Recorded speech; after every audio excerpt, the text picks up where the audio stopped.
Members, we begin with the government's case in chief. Government, you may proceed. Thank you, Your Honor. The government calls Lieutenant Thomas MacNeil.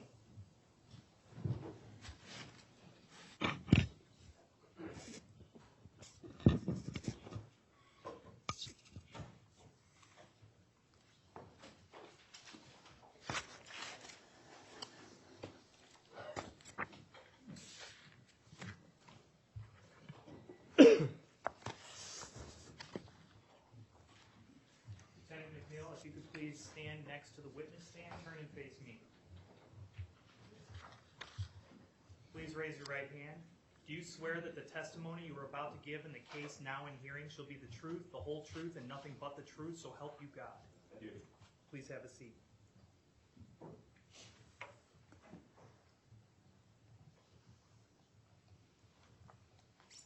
Could you please tell the members your full name? Good afternoon. My name is Lieutenant Thomas MacNeil. How do you spell your last name, please? MacNeil. Lieutenant MacNeil, what's your current duty station? Right now I'm attached to the Naval Postgraduate School up in Monterey, California. Can you tell the members about your command history? So I commissioned in 2011 from the Naval Academy, became a surface warfare officer for 2 years, where I served on board DDG 6-1, USS Ramage, where we deployed to the Mediterranean. Lat transferred, became a SEAL, went through BUDS and SQT, where I attached to SEAL Team 7. I did a deployment with SEAL Team 7 to Baghdad, Iraq, then went on an augment to the Emirates, and then went on a second deployment to Iraq with SEAL Team 7 Alpha Platoon in 2017. Lieutenant MacNeil, are you testifying currently under a grant of immunity by the United States government? Yes, sir. Does that grant of immunity allow you to lie or perjure? No, sir. Are you represented by counsel? Yes, sir, I am. Who's your counsel? Mike Hansel. Do you know Chief Gallagher? Yes, I do, sir. How do you know him? He was the platoon chief for SEAL Team 7 Alpha Platoon. And that was while you were there? Yes, sir. Is Chief Gallagher here today? Yes, sir, he is. Could you please point him out for the members? Chief Gallagher's right there. Your Honor, the witness has identified the accused. Can you tell us about the first time you had the opportunity to meet Chief Gallagher? So I met Chief Gallagher after the platoon reformed 2015 when we first got together as a platoon. And that's at SEAL Team 7. Yes, sir. For the members, could you explain a little bit about SEAL Team 7's makeup? Yes, sir. So typically there's about 18 to 23 men per platoon. There's about 3 platoons to a troop, 3 troops to a team. When you first joined SEAL Team 7, were you in Alpha Platoon? No, sir, I was not. What was your job? So I immediately deployed forward as a CHOPS, that's a Chief Operations, where I served the operations officer at the garrison unit in Baghdad. And you said that at some point the platoons reformed, and that's when you worked with Chief Gallagher. Yes, sir. Can you tell us a little bit about that? So as a platoon, I was a new guy, and we went through ProDev, Workup, and a full deployment as a platoon. And that's before your deployment to Iraq? For my Or second including- deployment. Yes, For your sir. second deployment. How was your relationship with Chief Gallagher during workups? It's professional. No, nothing to speak about. In May 2017, you were deployed. Yes, sir, I was. Where were you deployed? So I was a Sector 7 commander for Kurdistan, and we had a couple different houses, but we were deployed to Mosul, Iraq. What was the general mission in Mosul, Iraq? So our mission was to partner with the Emergency Response Division, I'll refer to them as the ERD, and our task was to advise, assist, accompany, and enable them throughout their clearance of Mosul. What was the chain of command in your of your platoon while in Mosul, Iraq? So I was one of two assistant officers in charge. The hierarchy went from LPO, Chief Petty Officer Miller, to Chief Gallagher, and myself and Lieutenant Junior Grade Hanson, who's now lieutenant, were the AOICs, and then Lieutenant Portier was the OIC.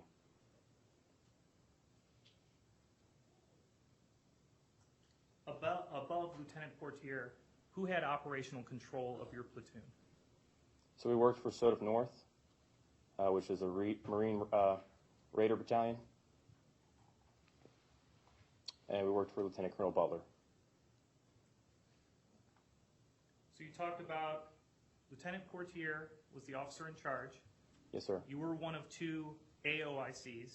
Yes, sir. And you said the leading Chief Petty Officer was Chief Gallagher. Is that right? He was the SCA of the platoon. So yeah, he was the leading Chief Petty Officer, and the LPO, lead Petty Officer, was Chief Miller. Was Chief Miller chief at the time? No, sir. What was he?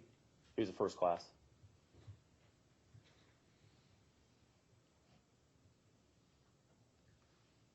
What was Chief Gallagher's role on this deployment? So he was the tactical lead. I'll abbreviate that as TAC lead.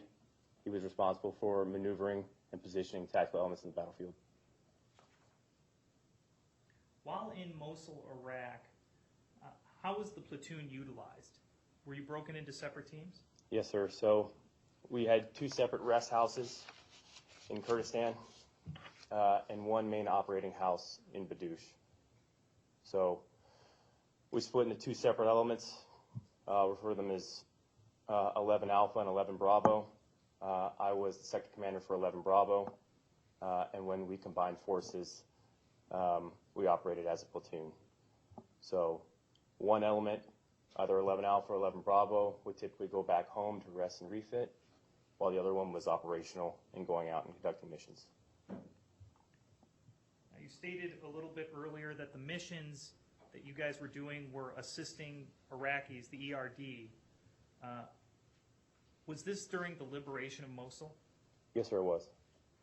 So what's the approximate timeline that one element would be on mission while the other was rest and refitting? It could be anywhere from about a week to 2 weeks, sir. Are you aware of the charges against Chief Gallagher in this case? I am, sir.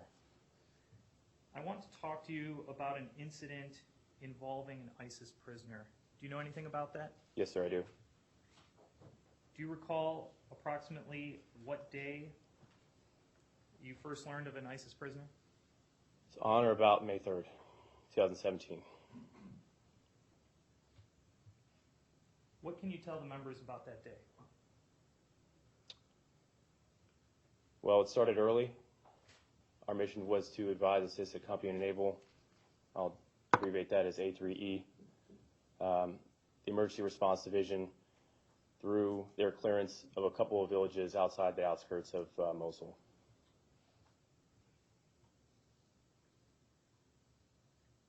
What was the makeup of the team that day?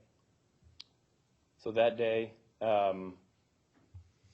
my unit, 11 Bravo, was out, while 11 Alpha was rest refitting. So tell us about the events of that day. You said it started early. It did, sir. So it started early. We went out in a 4-vehicle package. Chief Gallagher was Vic Commander for vehicle number 1. I was Vic Commander for vehicle number 2. Lieutenant Portier was Vic Commander for vehicle number 3. And I don't recall who was the Vic Commander for vehicle number 4. But we drove down a long stretch of highway that ran perpendicular straight into the city until we got to our observation point. What were you doing for observation that day? What was the purpose of the day? So just to advise this and accompany them through their clearance on the outskirts of these villages, and just support them in any fashion that they needed.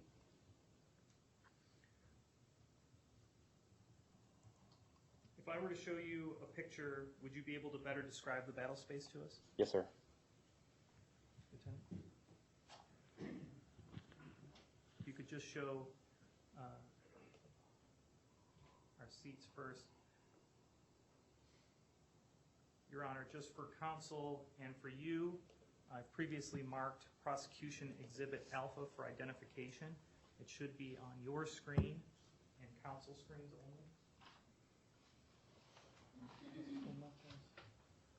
I've marked a hard copy and provided to the court reporter already. All right, I may have misheard you. I think it's marked as Prosecution Exhibit 1 for ID. Oh, I apologize, sir. Right, go ahead. Correct.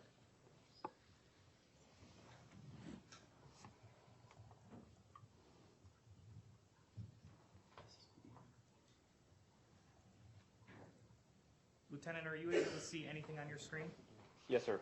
I'm showing you Prosecution Exhibit 1 for identification. Do you recognize that photo? I do, sir. How do you recognize it? I recognize it because we use photos like these to plan for our operations, and this is a macro of the operating environment for that day. Do you recognize the area from that day? I do, sir. Is this, does this picture accurately represent what you were just discussing with us about the operation that day? It does, sir. And is it a fair representation of the same space? Yes, sir, it is. Your Honor, at this time, I would like to enter Prosecution Exhibit 1 for identification into evidence and ask that the words for identification be stricken. Defense, any objection? Brief voir dire, Judge. Yes, go ahead. Lieutenant, do you know what day this photo was taken? Do not, sir. Do you know what platform it was taken from? No, sir, I do not. Is this the exact photo that you used at the time? I do not recall, sir. This exact photo is the first time you saw this when it was shown to you by prosecutors? No, sir, this is not the first time I've seen this photo, but photos like these would be used for our operational planning. So this specific and exact photo, who showed you this the first time? The prosecution, sir.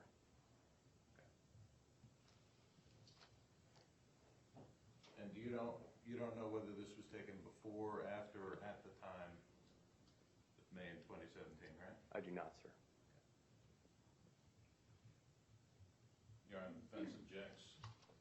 Basis? The basis is that this is not one of the photos that they used at the time. We don't know whether this is something after the fact accurately reflects what it was at the time. This is something that was given to him in preparation for litigation as opposed to one of the actual photos used. All right, Governor, do you desire to voir dire the witness on whether this accurately reflects this particular location in May of 2017? Yes, sir. You may. Lieutenant MacNeil, you've previously stated that this accurately reflects. If you take a look at the picture, and as you recall the events on May 3rd, 2017, does this picture both accurately and fairly depict the battle space as you recall it on that day? It does, sir. There's a long stretch of highway that runs perpendicular to the city, and there's a series of villages from the outskirts of the city of Mosul. Defense, do you desire any further voir dire on your objection? No, Judge, we stand on our argument. All right, then the objection is overruled. Prosecution Exhibit 1 for identification is admitted into evidence. The words for identification will be stricken. Government, go ahead. Your Honor, may I publish at large? You may.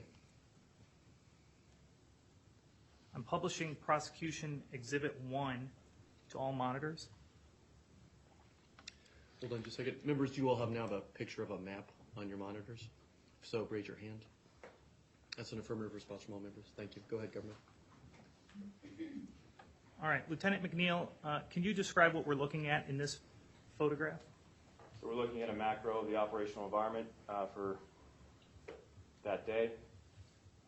MSR 1 is the long stretch of highway that runs perpendicular to our observation point, also just northeast of our observation point, and the series of villages we were assigned to help ERD clear through for that day. How many elements were involved in your unit on that day? We split into two units, sir. Is there any sort of operational name for those units? I would refer to them as the main element, which controls the command and communications hub, and the forward element, which supports the clearance, provides more battlefield SA, and as a force multiplier for the main element.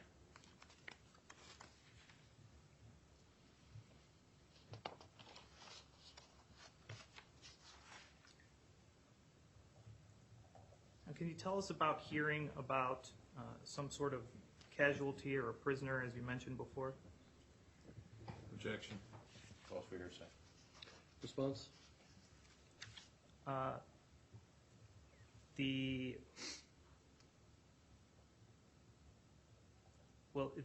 statement that's going to be elicited is not for the truth of the matter asserted. It's going to show the effect on the listener as to what happened next throughout the day. Members, would you excuse us just for a second, return to the deliberation room, we won't be gone. All rise.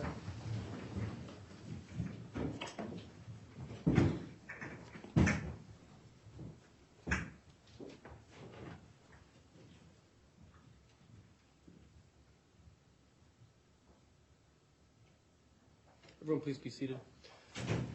I just need to hear the statement so I can make a 403 determination on it if it's not for the truth of the matter asserted. So if you'll re-ask the question, we'll have the witness answer. Can you tell us what you heard describing to you that someone was coming or something? Yes, sir. So while the forward element was forward, supporting the clearance,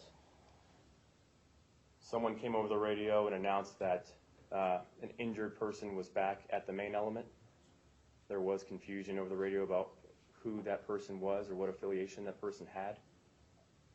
And then it was clarified that it was an injured ISIS fighter back at the main element.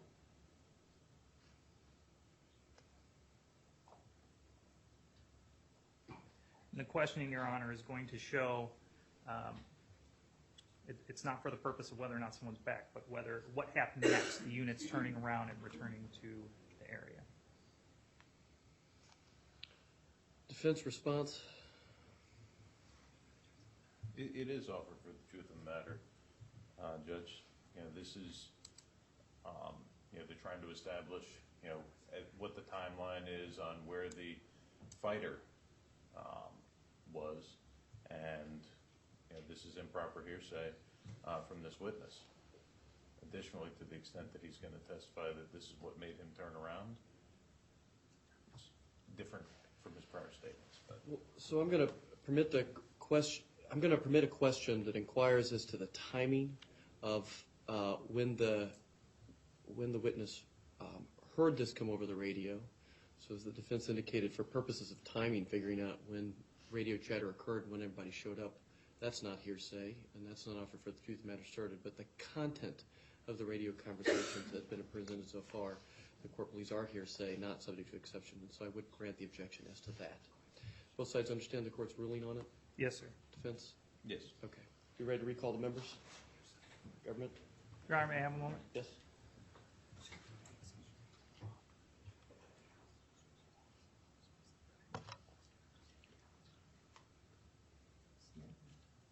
Yeah, and Your Honor, if I can add, just what's coming a few questions ahead is what was heard over the radio is going to elect a response out of Chief Gallagher to turn his vehicle around, and statements elicited then from Chief Gallagher in response to hearing this call over the radio. All right, well, let's elicit that testimony right now so that I can hear that in context. All right. After hearing over the radio that someone was being brought to the compound where the main element was, what happened next? While we were forward over the platoon intercom, I heard Chief Gallagher announce with the radio, "Lay off him, he's mine." And then what happened? Then Vehicle 1 departed from our forward position, and as per protocol, Vehicle 2 left with Vehicle 1. Who was Vehicle 1? Chief Gallagher was the VIC commander for Vehicle 1, and I was the VIC commander for Vehicle 2. That's a series of questions, Your Honor. All right, thoughts, defense? Is there an objection to that testimony? Judge, I think not only does it suffer from hearsay problems, and I'm sorry to double team you, this is Mr. Prosecutor's witness, but not only does it suffer from the hearsay issues, but there are foundational issues that should not allow this witness to testify about Eddie Gallagher's voice or what he understood Eddie Gallagher to be saying so far. I mean, maybe the foundation can be laid, but it has not been laid. All right, so there's an objection as to the statement over the radio regarding that this was an injured ISIS fighter, and there's a foundational objection as to lay off him, he's mine. Is that correct, defense? Correct, Your Honor. All right, Government, I think I understand your position as to the hearsay issue. What's your position as the foundational issue? Well, the foundation I can continue to lay with Lieutenant MacNeil. All right, why don't we see if you can lay that foundation then? Lieutenant MacNeil, do you recognize Chief Gallagher's voice over a radio? Yes, sir. How would you know? How would you know what Chief Gallagher's voice is over a radio? I would describe it as sharp, very distinguishable from others. Had you ever talked to him on the radio before? Yes, sir, many times. Have you ever talked to him in person before after speaking to him on the radio? Yes, sir. Did he respond to things over the radio back to you after calling him by name? Yes, sir. So would you recognize his voice over a radio? Absolutely. Approximately how many times have you been in radio contact with Chief Gallagher over the deployment in 2017? I don't know an exact number, sir. More than 10? Yes, sir. More than 100? Probably, sir. Defense position on the foundational objection? I think you've laid a foundation for familiarity with the voice, Judge. I think the hearsay objection remains. All right, I'm going to overrule the hearsay objection as to the statement as it relates to bringing back an injured ISIS fighter, but I'll provide a warning to the member after that testimony is elicited, informing them that the purpose of that testimony is merely as it relates to the subsequent statement allegedly made by Chief Gallagher. Do you understand? Understood, Your Honor. All right. Defense, do you understand my ruling? Thank you, Your Honor. All right. You ready to recall the members? Yes, Your Honor. Okay. Would you ask the members to join us?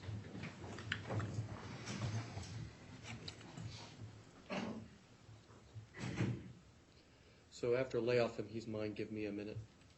Yes, sir. Pause.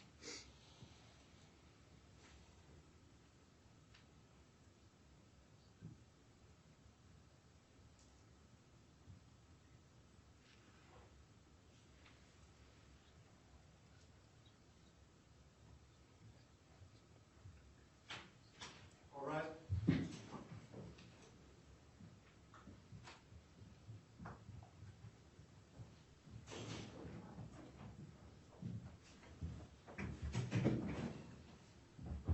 Everyone, please be seated.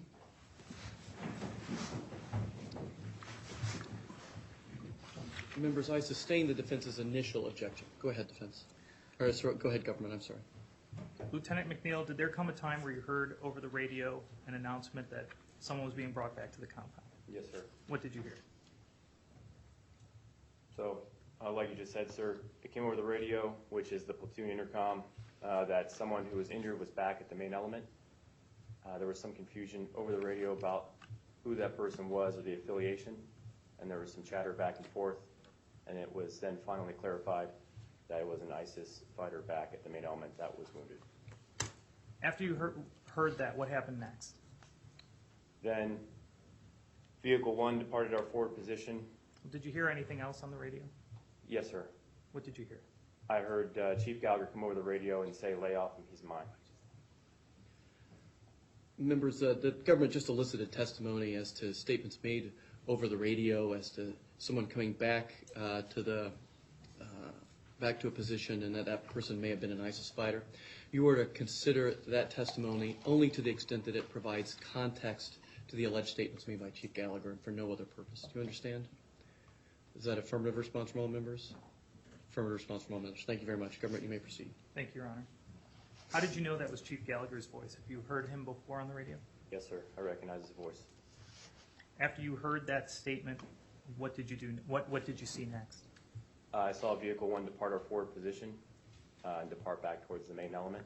As per protocol, Vehicle 2, which I was the big commander of, Vehicle 1, which Chief Gallagher was the big commander of, left with Vehicle 1. All right. If I were to ask you to draw on this picture the approximate locations where you were when you heard that, would you be able to do that? Yes, sir.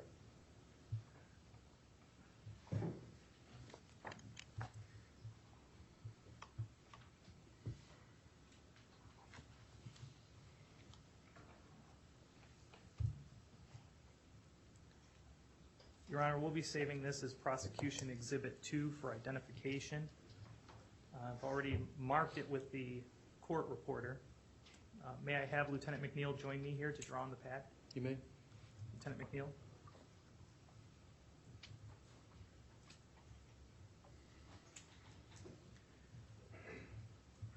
handing you a pen.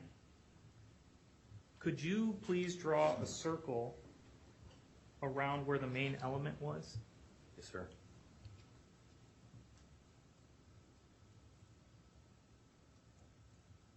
Right there. That's the compound that the main element occupied. And could you please draw an X over where the forward element was when you heard the radio chatter? Forward element was about here. Now, when leaving the compound earlier and going and driving to where the forward element was, what route did you take? Could you draw a line showing us? Yes, sir. Change colors. Thank you for changing colors. Blue.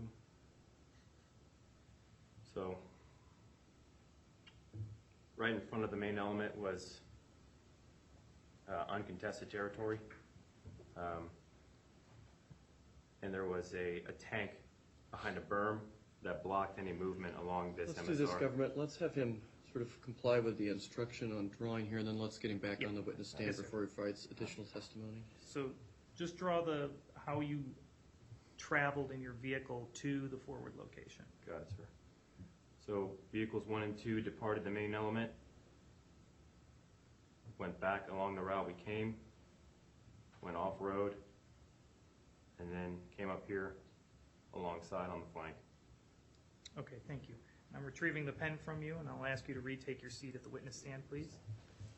Just the record reflect that the witness's testimony was accompanied by the drawing of a blue line indicating the path. Thank you, Your Honor. And we will be saving that file as Prosecution Exhibit 2 for identification.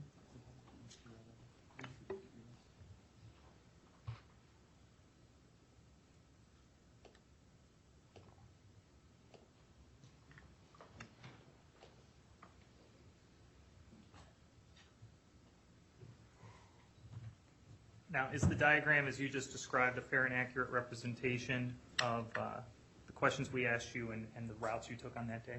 Yes, sir. Your Honor, at this time, the government would offer Prosecution Exhibit 2 for identification into evidence and ask that the words for identification be stricken. Defense objection? No. Without objection, Prosecution Exhibit 2 for identification will be admitted evidence. The words for identification will be stricken. You may proceed, government. All right, Lieutenant MacNeil, you were explaining a little bit to us what had occurred here. Can you tell us again? So the blue line is what? The blue line is the route that vehicles 1 and 2 took to get alongside on the flank to move forward and support the clearance. The clearance by ERD. Yes, sir. Now, when you were at the location that you drew by the X, that's when you heard the radio chatter? We were forward, sir. I don't know if that is the exact location, but we were forward when the radio chatter came over the intercom. Approximately what route did you take to return back to the main element? Similar route, sir.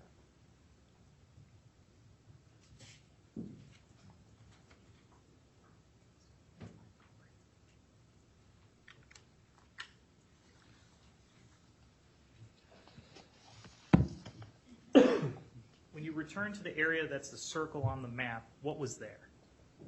What is that area? So when we return back to the main element, vehicles 1 and 2 reposition themselves in the original positions that we had at the start of the day to support the clearance. Okay. What was at the main element, though? Where was the main element located? So the main element was just west of the building on the backhand side of it. Okay, it was a building. Yes, sir. How would you describe the building? Multiple layers, multiple levels, rubbled out with observation windows looking towards the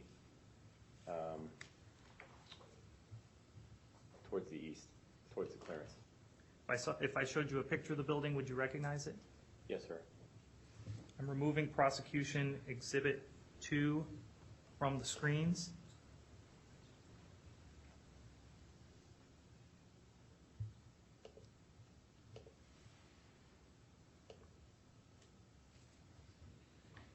I'm showing you Prosecution. Well, let me look up when you see something on your screen. Got it, sir. That's what I've just shown you and all counsel and the military judge can see Prosecution Exhibit 3 for identification. Do you recognize that? Yes, sir, I do. What is it? That's the observation point the main element occupied that day during the mission. How do you know that's what it is? I can tell by the retaining wall around the compound, and I can also tell by U.S. vehicles and ERD vehicles positioned on the backhand side. Approximately how long were you there that day at that area? I don't remember an exact time, sir. Was it several hours? It was, sir. Would you say that this photo is a fair and accurate representation of the building as you recall it that day? Yes, sir. Now, you didn't take this picture, did you? No, sir, I did not. But looking at it, did you know what it was? Yes, sir, I did. Your Honor, at this time, the government would offer Prosecution Exhibit 3 into evidence and ask that the words for identification be stricken. Defense objection? No objection.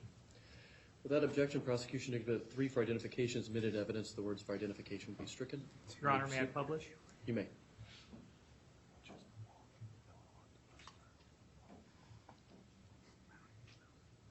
All right, Lieutenant MacNeil, if you could tell us exactly what we're looking at here. Hold on just a second. Members, you should have a picture of a building on your individual screens. Do each of you have that? Affirmative response from all members. Thank you. Go ahead. Thank you, sir. What are we looking at? So on the right-hand side of this photo, sir, we're looking at the observation point, which is the building the main element occupied during the operation that day.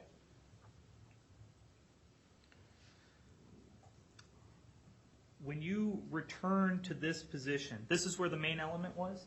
Yes, sir. When you return to this position, what did you see there?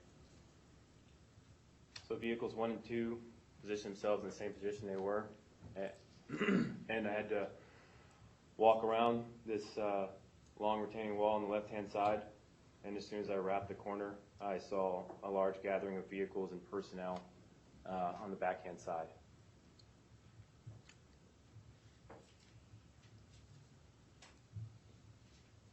What was happening? So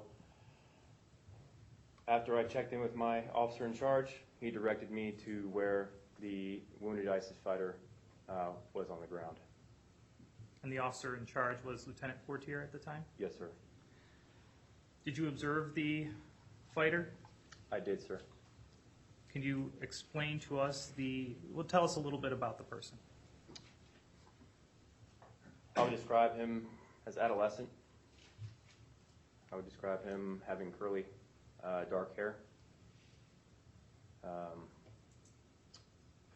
wearing older, dirtier clothing. So the person was a male? Yes, sir. He was a male. He had olive skin. Was the person conscious? Yes, sir. He was. Did you notice any sort of injuries about this person? Objection to form. Leading. Could you state the question again? I apologize. Did you notice any injuries about the person? Overruled. Go ahead. I did notice a dribble of blood on his leg. What about gunshot wounds? Objection. Form. I will sustain this objection. Rephrase, please. Did you see any other injuries? I don't know, sir. You don't know if you saw any other injuries? I don't remember seeing an injury, sir. I just remember seeing blood on his leg.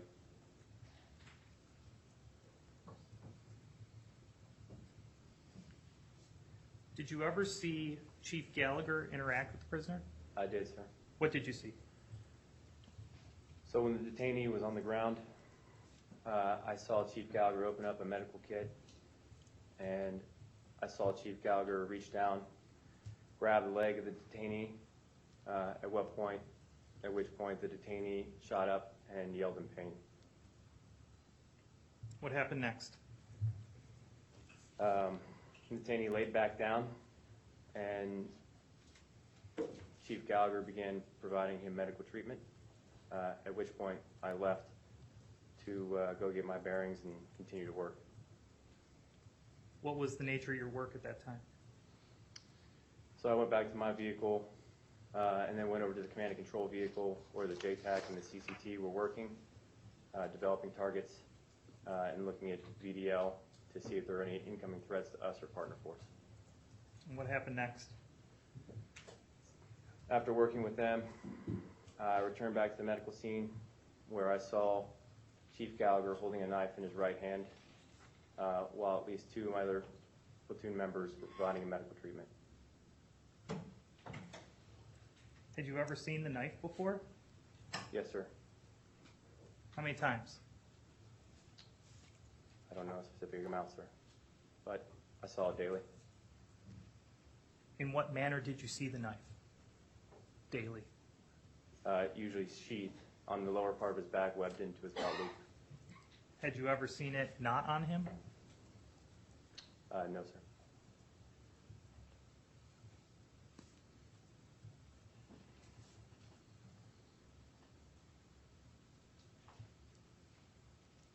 Do you know how Chief Gallagher came into possession of the knife? No, sir, I do not. Not the exact way.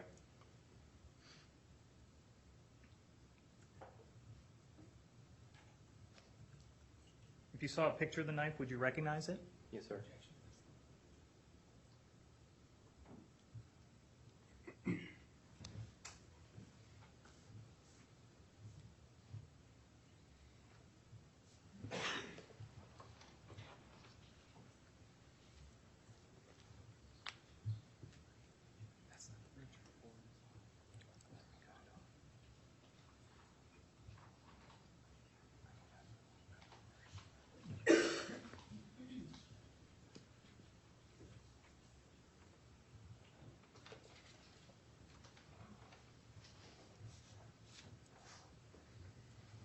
Handing a copy of Prosecution Exhibit 4 for identification to defense. If I may retrieve Prosecution Exhibit 4 for identification from the court reporter. You may have to. I have a copy, courtesy copy for the court. I'm handing the witness what's been marked as Prosecution Exhibit 4 for identification. Do you recognize what's in that photo? Yes, sir, I do. What is it? This is Chief Gallagher's knife that he used on deployment. How do you know that? It's a fixed blade. It's custom made. And he wore it on his kit, woven into his belt loop on the small part of his back. So approximately how many times have you seen that knife before? But we shared a room together, so every night when we hung our clothing up on nails, typically see that knife sheathed inside of his sheath, hung up with his pants on the nail. So you saw that knife nightly? Yes, sir. You didn't take that picture of it, did you? No, sir. But does that picture accurately and fairly represent the knife, Chief Gallagher's knife, as you recall it? Yes, sir. Your Honor, at this time, the government would offer Prosecution Exhibit 4 into evidence and ask that the words for identification be stricken. Defense objection? No objection. Without objection, Prosecution Exhibit 4 for identification is admitted into evidence. The words for identification will be stricken. You may proceed. Now, you stated, well, let me retrieve Prosecution Exhibit 4 from you and return it to the court reporter. Handing it to the welfare judge. Thank you.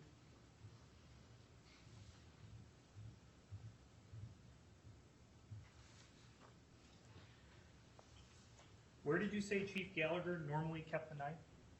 On the small of his back, sir, webbed into his belt. Approximately how many times had you seen that, him wear it that way? It was typical. He would just wear it that way throughout deployment. I'm going to show you Prosecution Exhibit 5 for identification.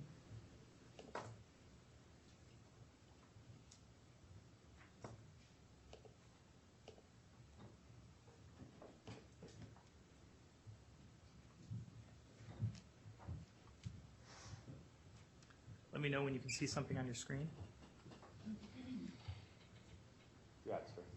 Do you recognize Prosecution Exhibit 5 for identification? I do, sir. What is it? That's a picture of Chief Gallagher running down a flight of stairs with the knife on his lower part of his back. Now, how do you know that's Chief Gallagher? I can tell by his uniform. It's usually ripped. You recognize the knife? Yes, sir, I do. It's in a bulky leather sheath, and it has the same handle as the picture. Did you take that picture of Chief Gallagher? No, I did not, sir. Is that picture a fair and accurate representation of how Chief Gallagher wore the knife on his belt? Yes, sir. Your Honor, at this time, the government would offer Prosecution Exhibit 5 for identification into evidence and ask that the words for identification be stricken. Defense objection? No objection. Without objection, Prosecution Exhibit 5 for identification as admitted evidence. The words for identification will be stricken. Government, you may proceed. May I publish at large, sir? You may.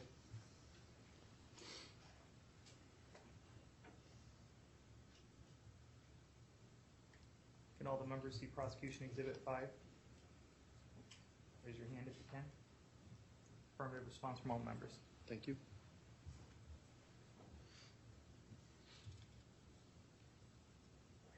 After you saw Chief Gallagher with the knife in his hand, what did you do next? I walked away, sir. I went inside the building to link up with General Boss, who was still monitoring the clearance. What building was that?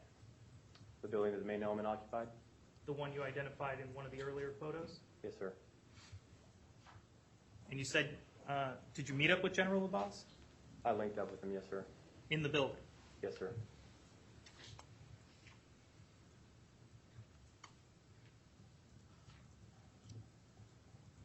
Do you know approximately how long you were with General Abbas? I do not know an exact time frame, sir. Did there come a time that you left General Abbas? Yes, and we left the building. What did you do next? So after I left the building, I noticed the detainee on the ground in the middle of the main element. Can you describe to the members what you saw? He was pale. He had multiple apparatuses coming out of his body. From what I could tell, he had a crike coming out of his neck and a chest tube coming out of his side. What's a crike? Crike is the medical apparatus used to help people breathe if they can't breathe on their own. Were you able to determine whether or not the individual was dead? Yes, sir. And what did you see? He was dead. He was pale. He wasn't speaking or moving. Would you recognize an image of him if you saw it? Yes, sir.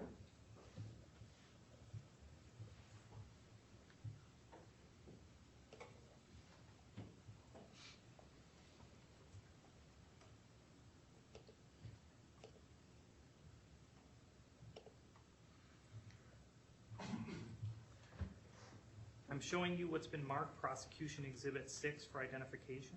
Let me know when you can see it. I can see it, sir. What is that an image of? That's an image of the body of the detainee with medical supplies on the ground with him. Do you recognize that scene? I do, sir. Why do you recognize it? Because that's similar to the scene that I saw coming out of the building. Was that as he was when you saw him? Yes, sir. Is this picture a fair and accurate representation of the detainee when you saw him on that day? Yes, sir.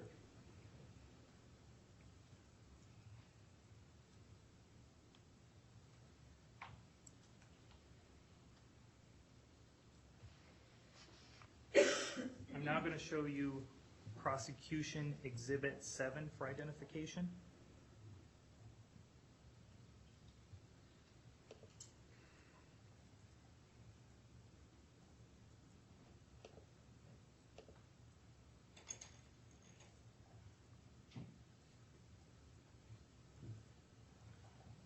Let me know when you can see Prosecution Exhibit 7 for identification, please. I can see it, sir. What is that? That's a picture of the body of the detainee laying on the ground, medical supplies surrounding him next to a truck and next to somebody who looks like he's checking his pulse. Are you familiar with that scene? Yes, sir. How? Because I witnessed that scene. Is that this picture is from a different angle than the last exhibit for identification? Yes, sir. Is it a fair and accurate representation from this angle as it's shown from what you saw on that day? Yes, sir, it is.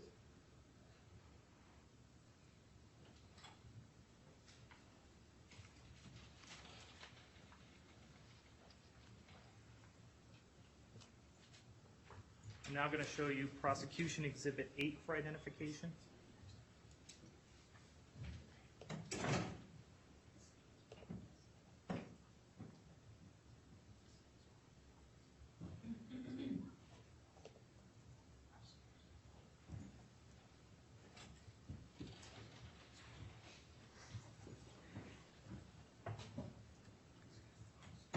Now, did you say you saw that there was a crike in the neck of the individual? Yes, sir.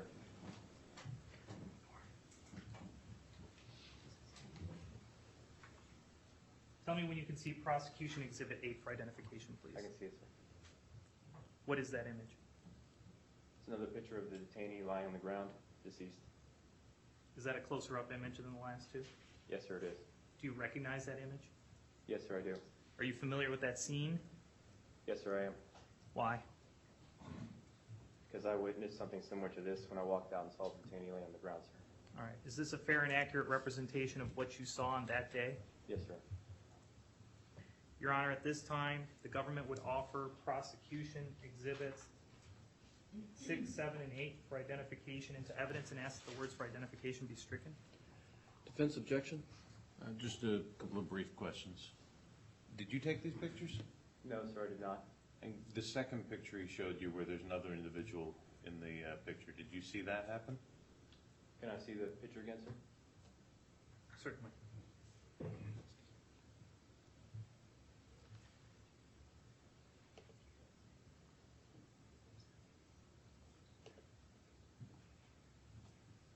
Did you observe these actions here? I've put Prosecution Exhibit 7 for identification on the monitors for my colleague on the defense. So I can repeat your question, sir? Did you observe these actions By who, sir? by whoever that second individual is? I don't recall if I specifically witnessed that action, but it looks to be as if he's checking his pulse, sir. Okay, but you didn't personally see that happen. I don't recall, sir. And so you don't remember what time in the sequence that happened, right? I don't recall the time, sir. Okay. No objections to 6 and 8, however, objection to 7. Basis? Basis in that this picture depicts something that he didn't see. It's depicting an action taken that he's not a witness to. He didn't take the picture, he didn't see it.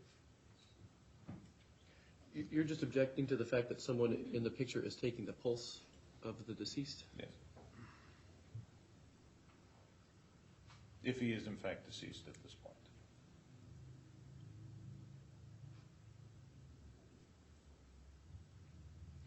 Government response?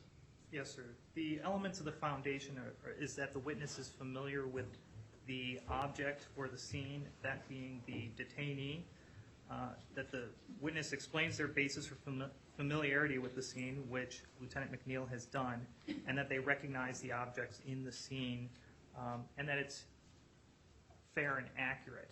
Lieutenant MacNeil has identified everything that he personally knows. He doesn't have to be the one taking the picture.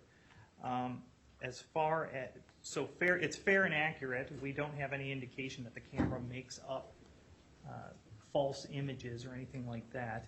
So it would go to weight, not admissibility, as far as what someone else is doing in the picture.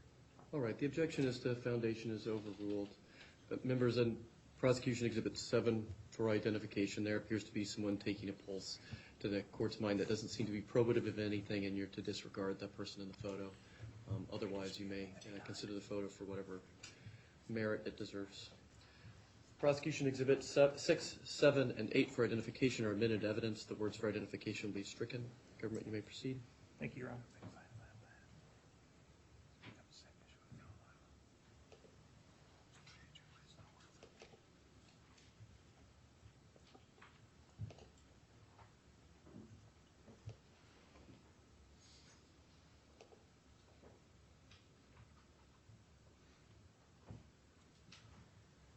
Your Honor, may I publish Prosecution Exhibit 6 at large? You may. Members, please raise your hand when you can see Prosecution Exhibit 6. That is affirmative response from all members. This is the individual you identified that you came upon after leaving the area where General Abbas was? Yes, sir. After witnessing this scene, what did you do next? The next thing I remember is the re-enlistment ceremony being performed for Chief Gallagher in the vicinity of the body. Taking down Prosecution Exhibit 6.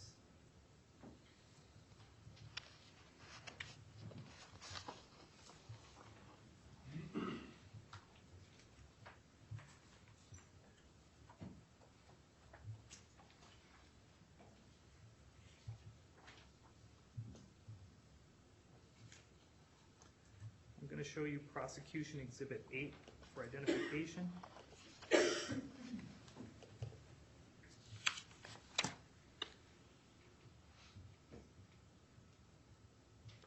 Or excuse me, Exhibit 9 for identification.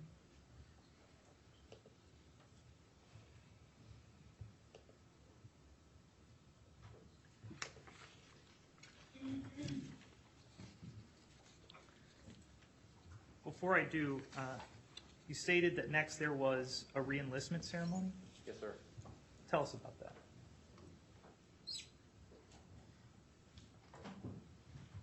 I don't know what specific part of the re-enlistment ceremony I did witness, but I did witness part of the re-enlistment ceremony. I don't recall what happened during it, but I know that Lieutenant Portier, the officer in charge, Objection. conducted. Basis? Just to the extent that he's going to be discussing as to what he heard from others versus what he personally saw. All right, so it's a hearsay objection. It is. All right, members, if you'll excuse us for a few minutes and return to the All deliberation. right.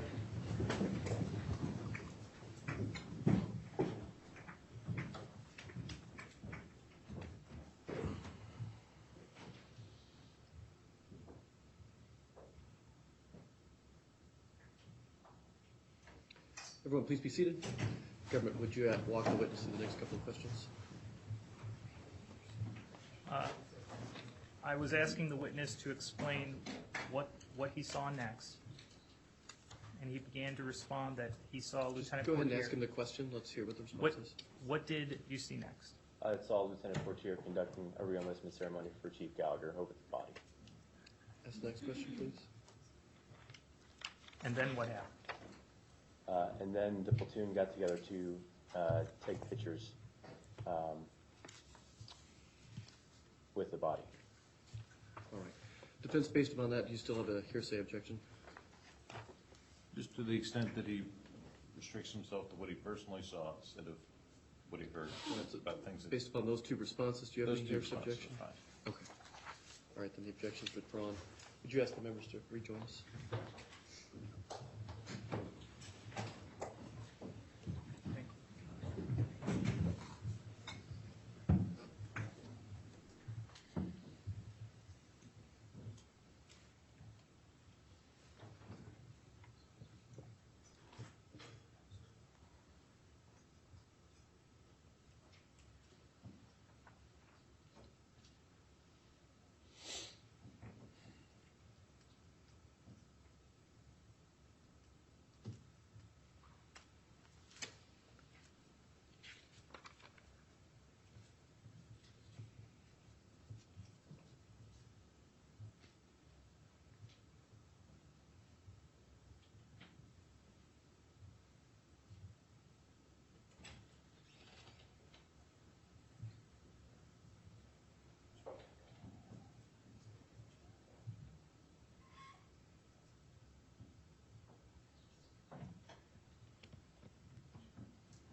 Government, how much longer do you think you have on direct? Approximately 15 minutes, sir. And then we'll take a recess.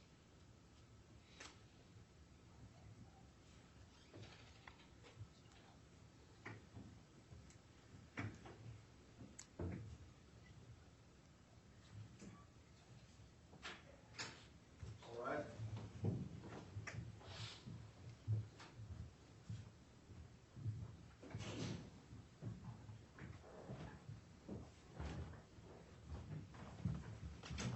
Everyone, please be seated.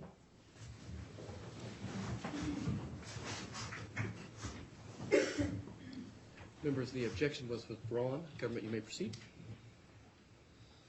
After seeing the deceased detainee, what happened next? Next, Lieutenant Portier, the officer in charge, conducting a re-enlistment for Chief Gallagher over the dead body.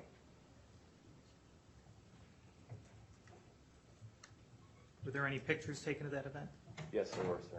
Pictures were taken afterwards.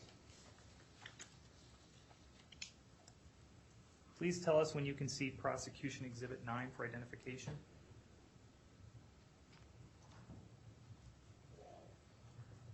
Got it. you recognize that photo? I do, sir. Did you take that photo? No, I did not, sir. How do you recognize it? I recognize it because those are all members of the platoon gathered around the deceased detainee's body on that day. Are you in that picture? Yes, I am, sir. Is it a fair and accurate representation of the scene as you recall it on that day? Yes, it is, sir. Your Honor, at this time, the government offers Prosecution Exhibit 9 into evidence and asks that the words for identification be stricken. Defense objection? No objection. Without objection, Prosecution Exhibit 9 for identification will be admitted in evidence. The words for identification be stricken. Go ahead, government. May I publish at large, sir? You may. Publishing Prosecution Exhibit 9. Members, please raise your hand when you can see Prosecution Exhibit 9. Affirmative response from all members.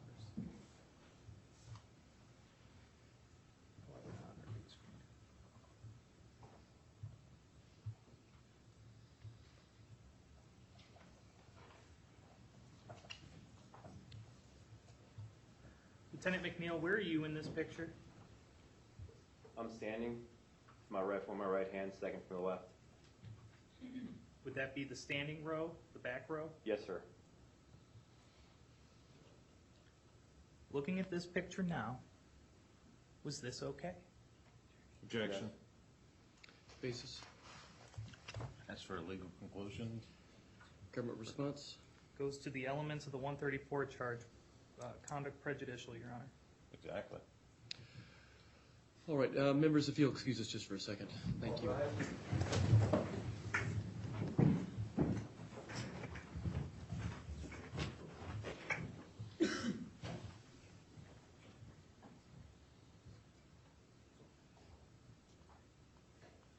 Everyone, please be seated. So, government, you do have someone right to inquire the witness to determine whether this is prejudicial to good order and discipline or service discrediting, but the question, is this okay, is not going to cut it. So I'm going to sustain the objection as to that question. Do you want to attempt to ask other questions here in a 39A prior to calling the members? Yes, sir. All right. So the objection is sustained as to is this okay? Was this an official government photo? No, sir.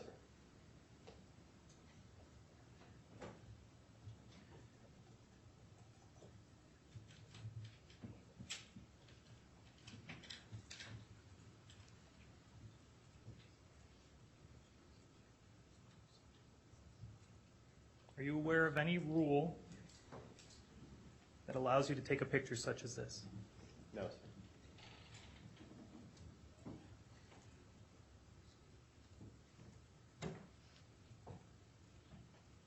Did you receive any training on appropriate pictures in the battlefield? Other than aside from sensitive site exploitation, no, sir. Are you aware of General Order 1? Yes, sir. What is General Order 1? Can't remember its entirety, sir, but I'm aware of it. Do you recall what General Order 1 is as to photos? The best of my knowledge is to not disgrace casualties on the battlefield, sir.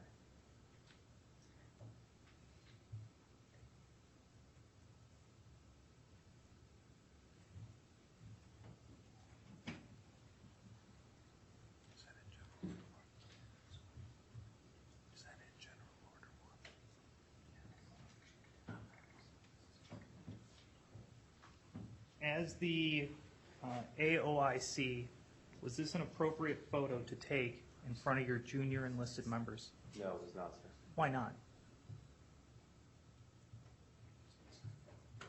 Because it wasn't setting a good example for them.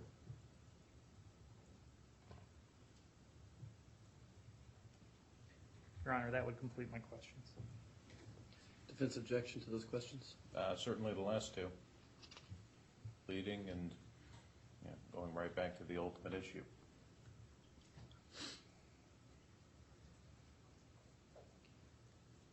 All right, does that include an objection to the witness's awareness of or recitation of the content of General Order 1? It does. All right, so I'll sustain that objection. But I'll overrule the objections to the last two questions. As to this witness's opinion as to whether or not the taking of the photo from his perspective would have set a good example for junior officers or junior personnel because he's in the photo. The court believes that's relevant to prejudicial to good order and discipline is a admissible question. So I think of those questions, was this an official government photo? Is he aware of any rule? Did he receive any trainings on pictures?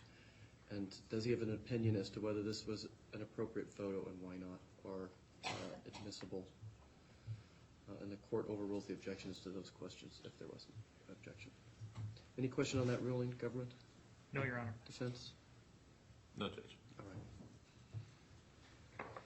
Anything else we need to cover before recalling the members, government?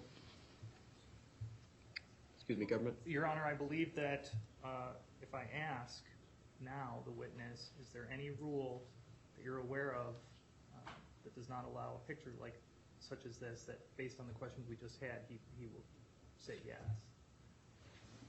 Meaning based on the fact we just let him listen to the exchange and coach him? I know. I'm not particularly interested in I'm not sure I understand the relevancy of his opinion as to the actual contents of General Order 1. General Order 1 is or isn't, and the content of General Order 1 will be proved by the introduction of General Order 1. Yes, sir. If you believe that there's some relevancy as to right now as to whether or not he is aware today of General Order 1's contents, then I'm willing to listen to it, but I don't I understand what you're understand the saying. Your Honor. relevancy of that Well, point. we're going to skip that then. Okay.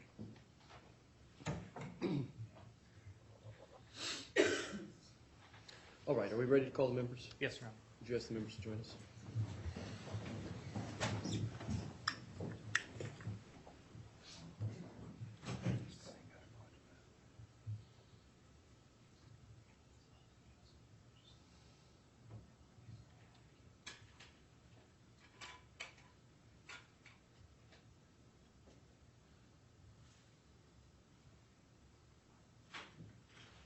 All right.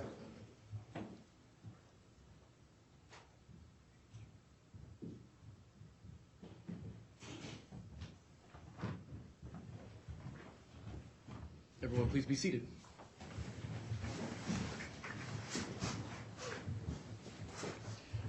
Members, first, I appreciate your patience. As I indicated in our introductory instructions, this will occur many times where we have to take up matters outside your hearing, and those may be short sessions or long sessions. They really are defined by the issues that may arise when it occurs. Regardless, I appreciate all of your patience in having to stand up and sit down so many times. I both sustained and overruled portions of the objection, so government, you may re-ask some of your questions. Thank you, Your Honor.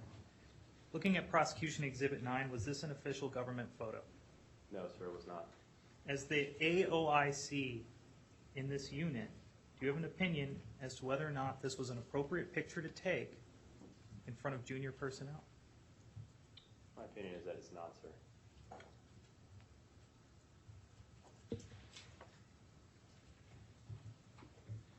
Removing Prosecution Exhibit 9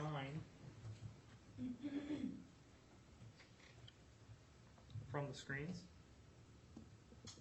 I'm going to show you Prosecution Exhibit 10 for identification.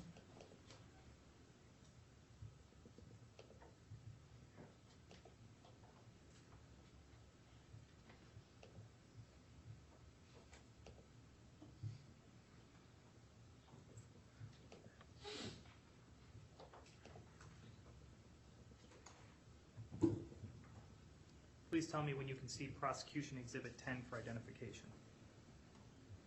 I've got it, sir. What is it? It's a picture of Chief Gallagher holding the dead detainee up by his hair, holding a knife in his left hand, and myself, Petty Officer Byrne, and Petty Officer Arrington. You recognize that photo? I do, sir. Is that because you're in it? Yes, sir. Is this photo a fair and accurate representation of what was happening on that day? Yes, sir. Your Honor, at this time, the government would offer Prosecution Exhibit 10 for identification into evidence and ask that the words for identification be stricken. Defense, any objection? None. Without objection, Prosecution Exhibit 10 for identification is admitted into evidence. The words for identification be stricken. Government, you may proceed. May I publish to the members, Your Honor? You may. Publishing Prosecution Exhibit 10 at large. The members, please raise your hand when you can see the image. Affirmative response from all members.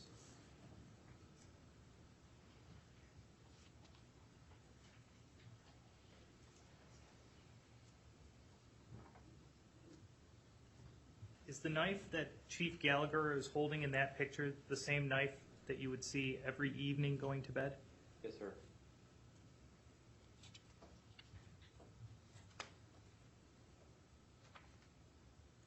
After the ceremony and the pictures being taken, what happened next? After the ceremony and the pictures, then a blanket was put over the dead detainee's body. And the detainee was taken off scene by partner force. What did you do next? Then the platoon reconsolidated, and we left our observation point and went back to the fob.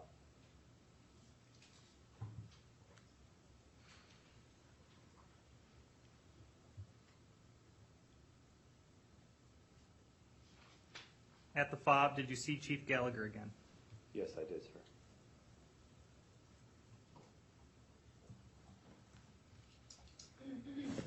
At the fob, when you saw Chief Gallagher, did he say anything about the events that occurred earlier that day? Yes, sir. So later that evening, I left the mission planning room, went back to my room. Right adjacent next to my room was the E6 room. On my way to my room, I noticed an argument between some enlisted members of the platoon and Chief Gallagher. And I walked into my room where I saw my officer in charge, Lieutenant Portier, sitting on the bed. After a little while, I heard the door close. I heard Chief Gallagher walk in my room. And the three of us had a conversation about that day.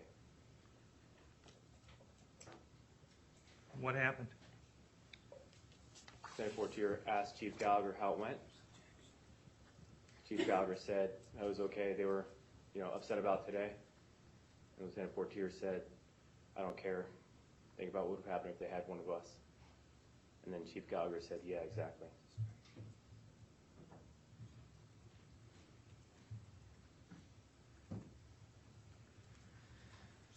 I'm going to ask you about a list of names and who the individuals are, if you can tell us, please. Steve Sneed. I know him, sir. Who is that? Chief Gallagher replaced him or relieved him from deployment, and we worked together during our turnover from SEAL Team 5 to SEAL Team 7. Andrew Arabito. Yes, sir, I know him as well. I've never met him, but I know the name. It's affiliated with the company and have Facebook. Objection. Basis. Hearsay. Sustained. Members, please disregard that question and the answer. Do you know Brian Gardner? I do, sir. Who is Brian Gardner? He worked with Chief Gallagher in the past. Objection. Basis. The basis of his knowledge. Sounds like hearsay. Would you like to voir dire him on the basis of his knowledge? Go ahead. Did you work with Gardner and Gallagher at the same time? No, sir, I did not. Did you observe them working together? No, sir. Is the basis of your knowledge that they worked together based on somebody else told you that? Based on Chief Gallagher, What does that mean? that he would often refer to him as a friend and that they've worked together in the past, sir.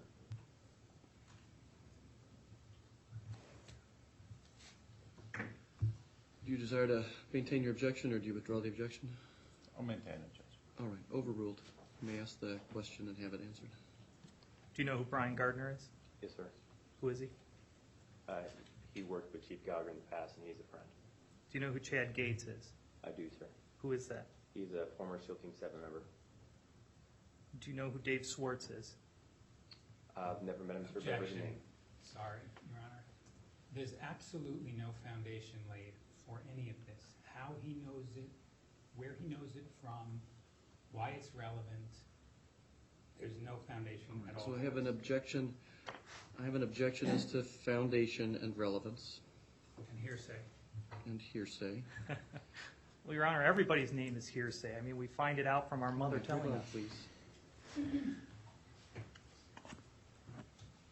All right, I've got 4 names. Was there a 5th name there that I didn't have a chance to write down?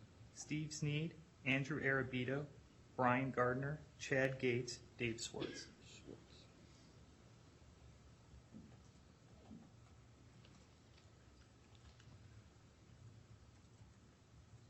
All right. Defense, is your objection as to the testimony regarding Dave Schwartz? I'm not sure what the testimony is going to be. I'm anticipating that there are going to be further questions asked about each of these names. And it's All my, right. We'll do this. Members, if you'll excuse us just for a couple of minutes.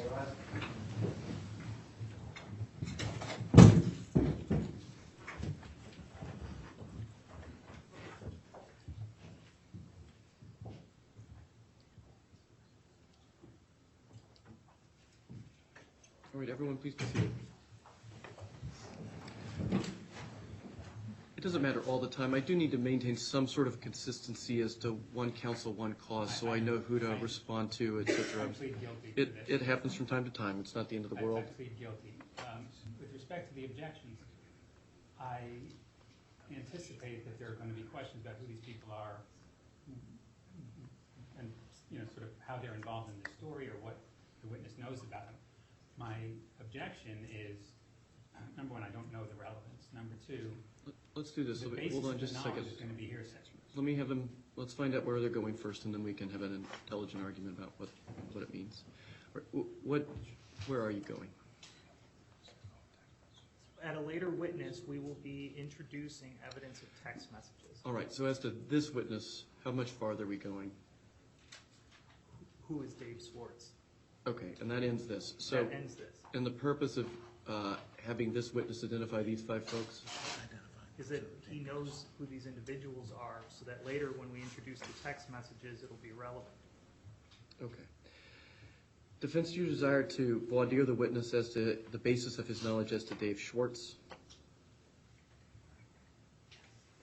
Do you know Dave Schwartz?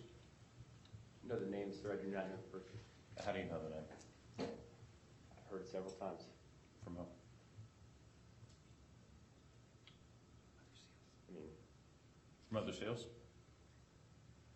it's been in the media and it's been around the community. Well, Judge, I would object to him identifying people based on media accounts. All right. And then, Government, what's your general purpose in having him identify who Dave Schwartz is? We wanted to go over with the witness as many of the text message individuals that he knows, Okay. and their relationship to either SEAL Team 7 or Chief Gallagher that he's aware of. All right. So then I'll sustain the objection as to Dave Schwartz. I think that means that I've sustained a similar objection to Mr. Arabito and Mr. Schwartz now. I mean, I understand the relevancy, but if the witness doesn't, what you're trying to do is establish relational patterns between the person named and the other piece of information. He's got to have a basis to do that, a personal foundation to do that. Understood, Your Honor. And as to those 2 witnesses, I haven't heard anything establishing that foundation. All right. Does that conclude the line of questions on that area? Yes, it does, Your Honor. All right. Are we ready to recall the members then, Government? Yes, Your Honor. Defense?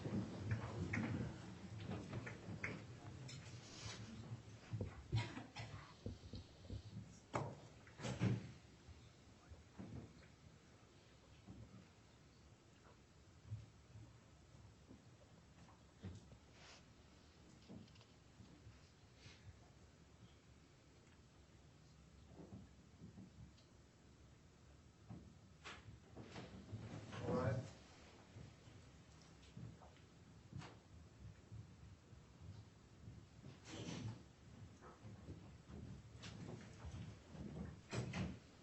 Everyone, please be seated.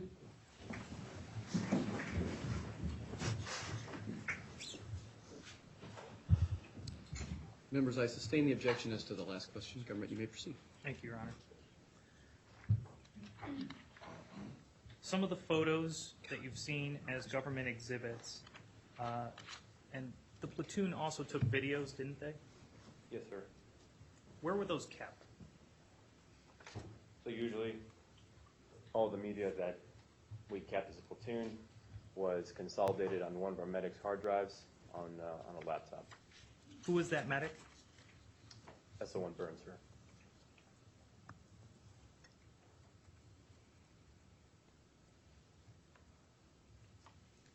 Did there come a time that you overheard Chief Gallagher say anything about the photos on the hard drive? Yes, sir. What did you hear? So after that day, Petty Officer Byrne walked into the talk where we were mission planning and wanted to review the reenlistment photos with Lieutenant Portier and Chief Gallagher. I was also in the room. When SO1 Byrne brought up the photos on his laptop, Lieutenant Portier told Byrne to delete those photos immediately, and those were bad. Objection. Basis? Hearsay as to what a non-party is saying to do. Government response? We'll go for the effect on the listener, which is Chief Gallagher, and his response, sir. Well, I think isn't the testimony that the third party said that he wanted somebody to delete the photos? That doesn't seem to me like it's a statement offered for the truth, but that it's a command for future action, so the objection is overruled. Go ahead. What did Lieutenant Portier say? He said the photos were bad and to delete them. What happened next? Petty Officer Byrne replied that EOD1 Mondragon, who was home at the time, also had photos and was showing people. So I will back up here a second. The testimony changed just slightly. I'm going to sustain the objection to whether the photos were good or bad, so you should disregard that part of the statement. But you may consider the statement as to what Lieutenant Portier said as to deleting the images. All right, would you re-ask the question then that comes after that? All right. After Lieutenant Portier said to delete the photos, what happened next? After he said to delete the photos, S1 Byrne said, Objection. Basis? Hearsay as to what SO1 Burns said. Government? Not offered for the truth of the matter asserted. We'll go to the statement by Chief Gallagher next. Judge, can we, unfortunately, this is something that they haven't given us beforehand, so I don't even know what he's going to say. Members, we'll have to have you step out for just a couple of minutes. All right.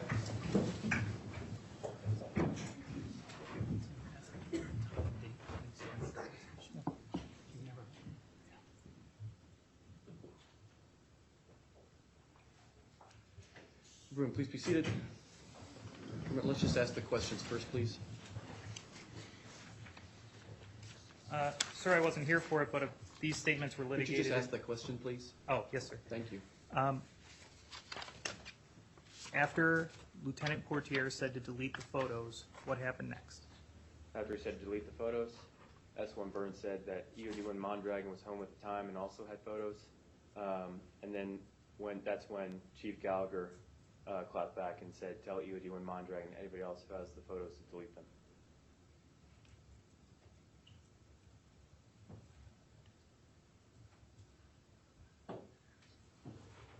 All right. Defense response. Judge, this is entirely hearsay. You know, we don't know when this was. We don't really have any details about it other than that they're trying to, you know, elicit these statements for the truth of the matter asserted.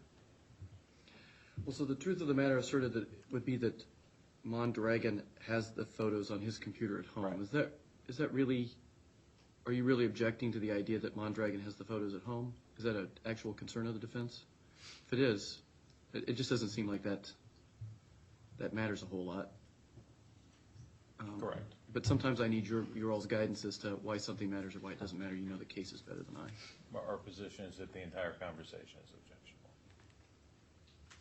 Okay. Government response? The part about Petty Officer Mondragon having the photos is not for the truth of the matter asserted. It's not relevant to our case that Mondragon has any photos. It's Chief Gallagher's response, which is a statement of a party opponent, to delete the photos. All right, and I concur with that. So the objection is overruled. We're discussing this conversation overheard by the witness. It's the statement of Lieutenant Byrne as to the location of the photographs and the alleged response of the accused as to that. The objection was hearsay, and and I believe relevance. The court overrules the objection as to both and finds that the probative value of the accused statements, alleged statements, outweigh any possible prejudice, unfair prejudice to the accused. Right. I'm going to ask again, Government, about how much longer with this witness? I've been sort of dragging the members along for 2 hours now. Barring any further objection, 5 minutes. All right. We ready to call the members, Government? Yes, Your Honor. Defense?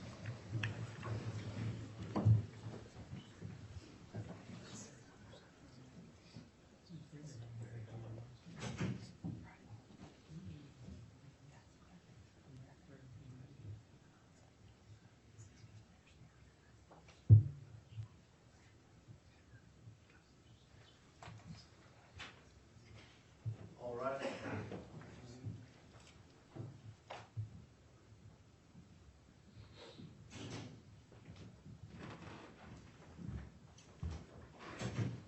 Everyone please be seated.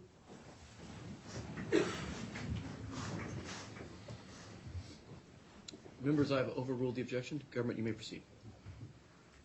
Discussing a laptop, you overheard a conversation. Lieutenant Portier said, delete the photos. What happened next? SO1 Byrne replied back to him that EOD1 Mondragon, who was home at the time, after he suffered a gunshot wound, also had the photos. And when SO1 Byrne said that, Chief Gallagher replied in response, tell EOD1 Mondragon to delete the photos and anybody else who has them. At the conclusion of deployment, did you return to the San Diego area? Yes, sir, we did for reform. After returning, did there come a time that you had a confrontation with the accused about the events of the deployment? Yes, sir. What happened? So one day, I received a text message saying that I needed to stay after work in the parking lot for a platoon meeting. I went outside, found my officer in charge, Lieutenant Portier, in the parking lot, at which point I confronted him and asked him what the meeting was about.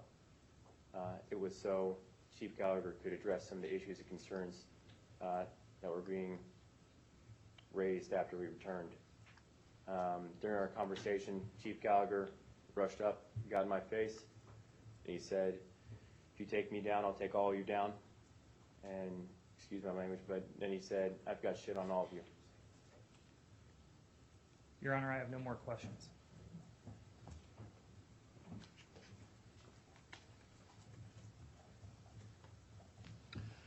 All right, members, I apologize. We've taken a lot longer than I normally like to take prior to lengthier recess. I'll work to keep this a little shorter between recesses, but that means now is a good time to do that. So I'll put you in recess. If you'll be back in your deliberation room at a quarter after the hour, we'll continue. Court is in recess. All right.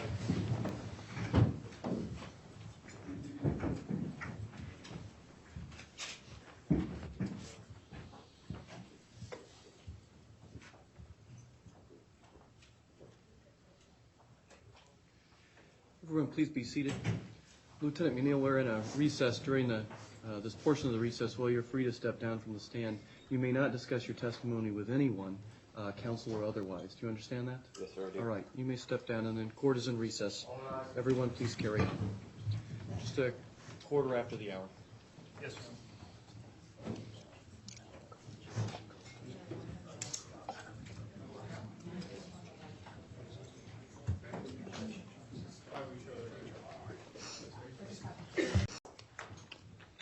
Good afternoon, Lieutenant. Good afternoon, sir. You and I have never met before, have we? No, sir, we've not. I haven't had a chance to sit down and go over any questions with you, have I? No, sir. Have you met with the prosecutors before today? Yes, I have, sir. When? A handful of occasions, sir. How many? About 3 or 4, sir. And during those 3 or 4 times, how long was each one? Some lasted an hour at a time, sir, some more. So you spent anywhere from 3 plus, maybe 6. How many hours total do you think you spent with prosecutors preparing to come in and testify here today? I don't know, sir.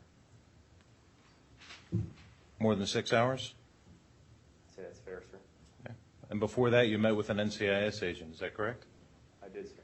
How many times did you meet with the NCIS agent? Approximately 3 times, sir. Okay. And those are separate, so that's a total of 6 times approximately? Some of those were together, sir. How many? 2 of those times were together, sir. So is it fair to say you probably spent at least 10 hours or so between the prosecutors and the NCIS agents talking about this? Yes, sir. You received a request at some point to speak with a member of the defense, is that right? Billy Little? I don't believe that was this week, sir. I believe it was earlier. Okay. You refused to speak with the defense, is that right? I declined to speak with them. Yes, sir. So you only wanted to speak with the prosecutors, but not the defense, right? That's what I decided, sir. You're here under a grant of immunity today, right? Yes, sir. When did you receive that grant of immunity? Recently, sir. Over the past couple months. And what does that immunity cover? It covers my testimony, sir. Okay. So, for example, it covers any charges related to being in the photos? It covers me talking about the photos, sir. They already had the photos before I was talking to them. So they could charge you with being in the photos, right? Yes, sir. And you stated on direct that you thought it was inappropriate for an officer to be in a photo like that and set an example like that for the junior enlisted. Is that right? I did, sir. Okay. And at the time that this photo was taken, you were an 03, Lieutenant? That is correct, sir. You went to the Naval Academy undergraduate? Yes, sir, I did.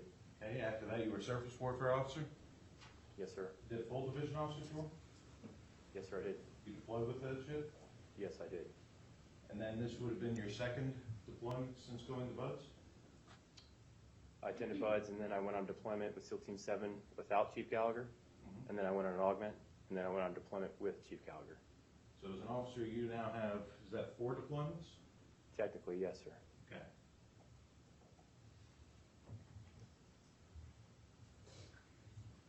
At any time during those photos, did you stand up and say, hey, we shouldn't do this? No, sir, did not. One other big thing I want to cover right off the bat here. You never saw Chief Gallagher kill that ISIS terrorist, did you? No, sir. You never saw him shoot at any non-combatants, did you? No, sir. You never personally saw him do any of the things he's charged with, or did you? Obstruction of justice, yes, sir. In that, where you claimed that he said, tell Mom Dragon to delete the photo? Yes, sir. And when you claimed that he threatened you, that he was going to, he had dirt on you? Yes, sir. When he threatened you, that he had dirt on you, did you as the 03 officer think, maybe I should do something about this? I did do something about it, sir. What did you do? I talked to my immediate superior, Lieutenant Portier. Well, he was right next to you at the time. Yes, sir. Did you report this as insubordination? Lieutenant Portier was right there observing it with me, sir. That's not what I asked. I asked you, as the 03, did you report this as insubordination? No, sir, I did not. Did you report the photo as being something inappropriate? No, sir, I did not. Did you report Chief Gallagher saying to delete these photos as something inappropriate? No, sir, I did not. Okay, so you didn't report any of these things until how long after? I'm sorry, sir? How long after did you first say any of these things? Either the prosecutors, NCIS, your command, anything? Well, I don't know the exact time frame, sir, but Months? I addressed all these issues with my immediate superior, Lieutenant Portier. Right, but Lieutenant Portier was there at the time. Did he say he was going to report it up the chain? I don't recall, sir.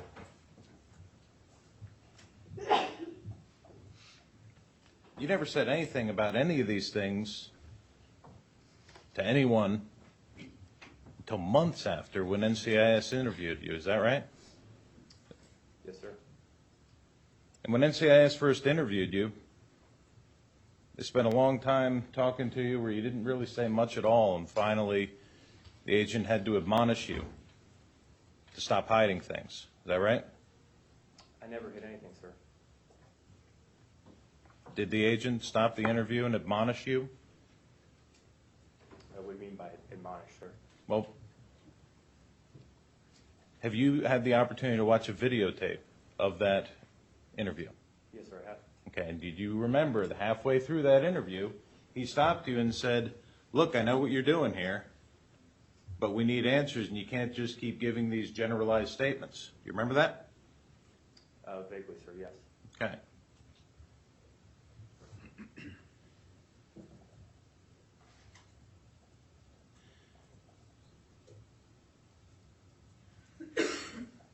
Now, let's talk about your first tour as division officer on USS Ramage. Okay, sir. Okay, when was that? From 2011 to 2013, sir. Okay. Where'd you go after that? From that, I went to basic underwater demolition school. Okay. When did you report to Buds? Fall or summer of 2013, sir.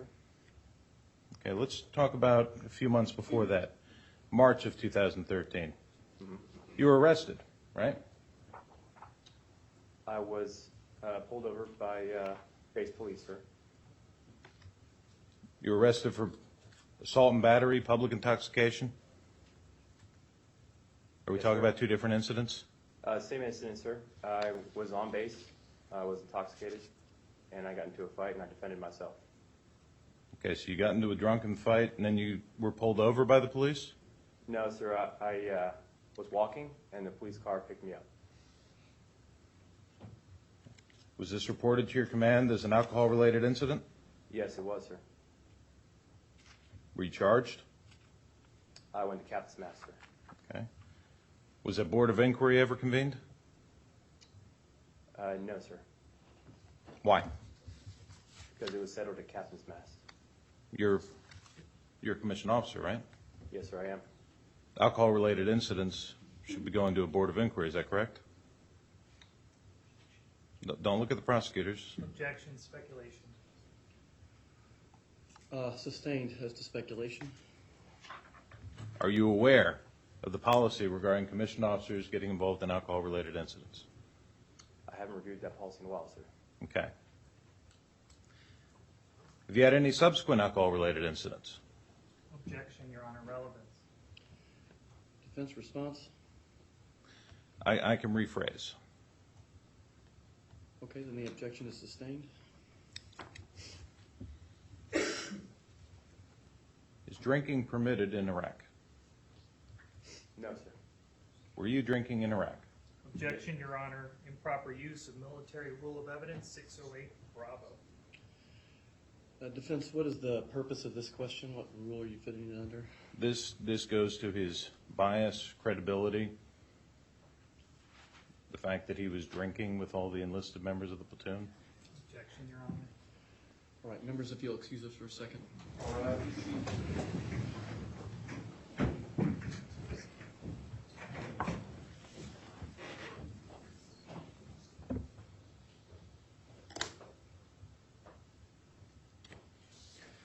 Everyone, please be seated. Lieutenant MacNeil, do you mind stepping outside that door right there just for a couple minutes? Yes, sir. Thanks.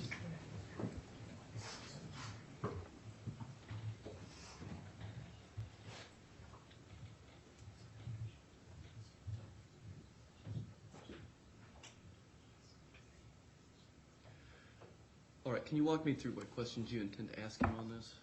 Sure. I'm going to ask him whether he was, as you know, our whole theme here is about the mutiny and these guys getting together to invent the story. I'm going to ask him about the frequency with which he got together with these enlisted sailors, especially later in the deployment to get drunk. Sit out on the rooftop, drink beer, play DJ. All right, and it's the assertion that these events occurred during the 2017 deployment? Yes, it is. Okay. Government response? Your Honor, this violates MRE 608B and C. It's not an evidence of bias, and it's specific instances of conduct that does not go to truthfulness or untruthfulness. All right, I'll overrule the objection and allow the questions as evidence of bias as it relates to the the witness's relationship with some other potential government witnesses. Would you ask, Lieutenant John, would you ask Lieutenant MacNeil to rejoin us?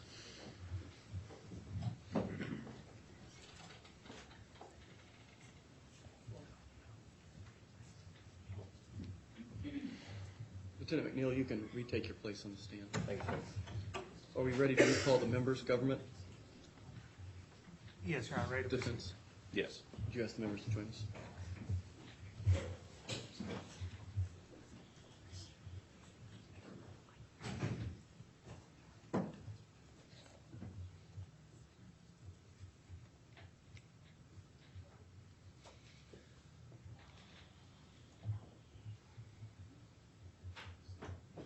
All right.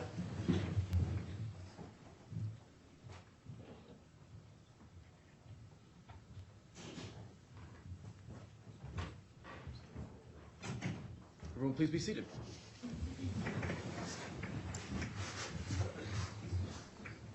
Members, I've overruled the objection. You may proceed, defense counsel. Lieutenant, when you were over in Iraq, the members of the platoon, they didn't like Chief Gallagher, is that right?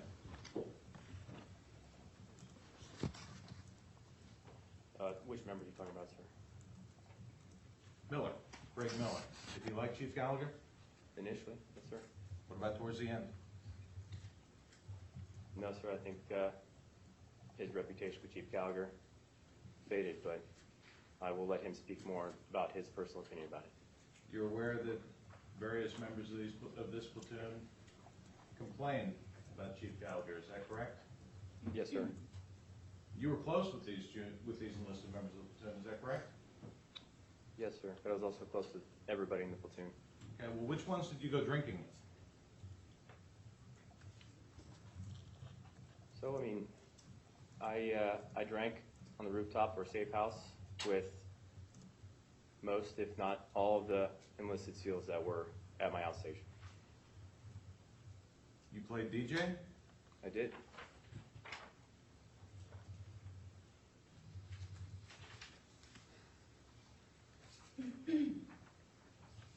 Your Honor, may I approach to have an item marked for identification?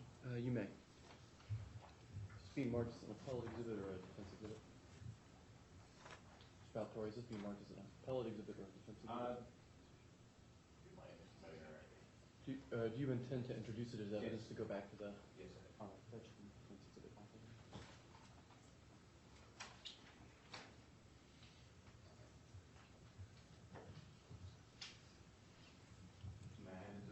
You may. Yes, that's, the witness has been provided defense exhibit alpha for identification.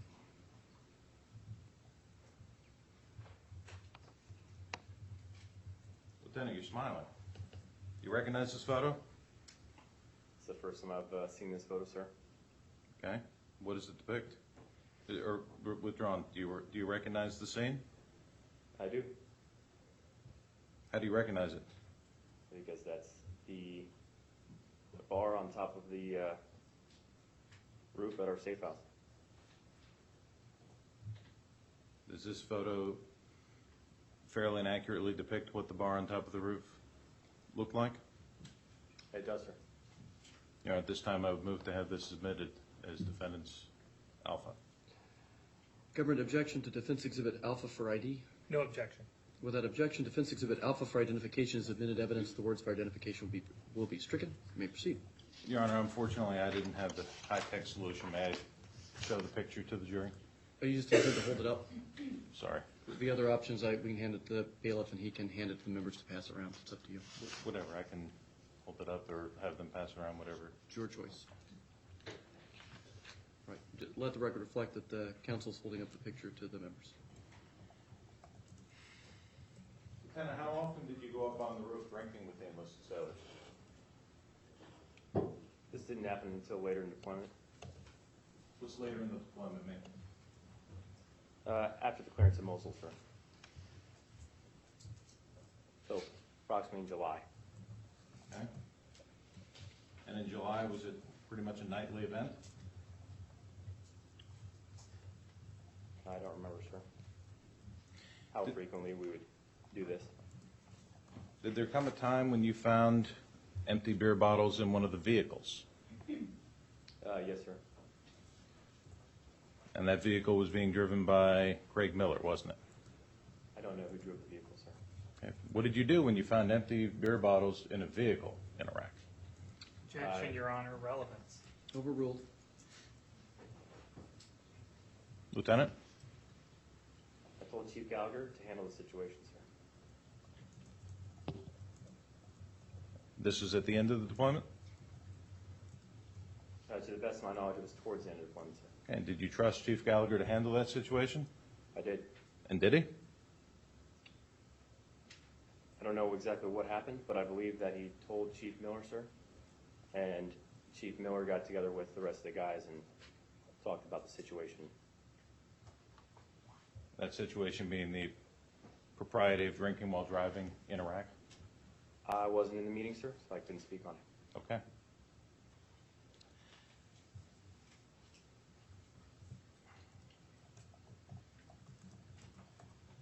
Now, you talked about the conversation you overheard, or you say that you overheard, between Lieutenant Portier and Chief Gallagher. None of the enlisted members ever came to you to report that there was a murder, did they? Not that I remember, sir. Okay. The first time you heard that there was a murder was after you got back home?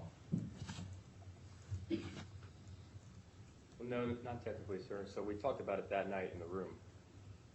You talk, aside from the conversation you overheard from Lieutenant Portier and Chief Gallagher, Aside from that, aside from that, can you repeat the question, sir? did anybody, was the first time you heard that there was a murder after you got back to the United States? To the best of my knowledge, yes, sir. Okay? And that conversation, nobody said there was a murder, right? I don't remember, sir. Well, you recalled it pretty vividly on direct. You remember it? I'm sorry, can you repeat the question, sir? I said you recalled the conversation pretty vividly on the direct examination. You remember what you said? And which conversation is that? This is the one between Lieutenant Portier and Chief Gallagher. No, sir, I do not remember all the particulars of that conversation. You don't remember what you just told this jury 20 minutes ago? No, sir, I remember the conversation that had in the room. I don't remember all the particulars of that conversation, but I do remember a few lines from that night. Okay. And none of those lines were, I stabbed him, I murdered him, I killed him, anything like that, right? No, sir. Okay. So you're guessing that that's what it's about, right? No, sir, absolutely not. You're not guessing? No. Let's go back to the beginning of your story about that day. You went out with the forward element, correct? Yes, sir. Now, you say that you came back after you heard that there was a injured ISIS detainee being brought to the compound. Is that right? That's right, sir. Okay.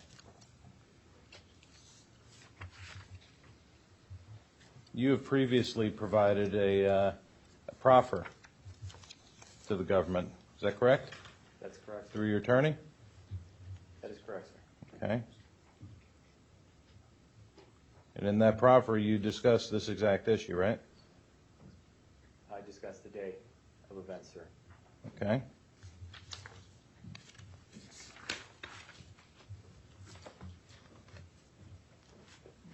And in that proffer, your attorney on your behalf said, afterwards, vehicles one, let me get to the right point. Sodafen headquarters requested you reposition yourselves because you were too close to the main effort.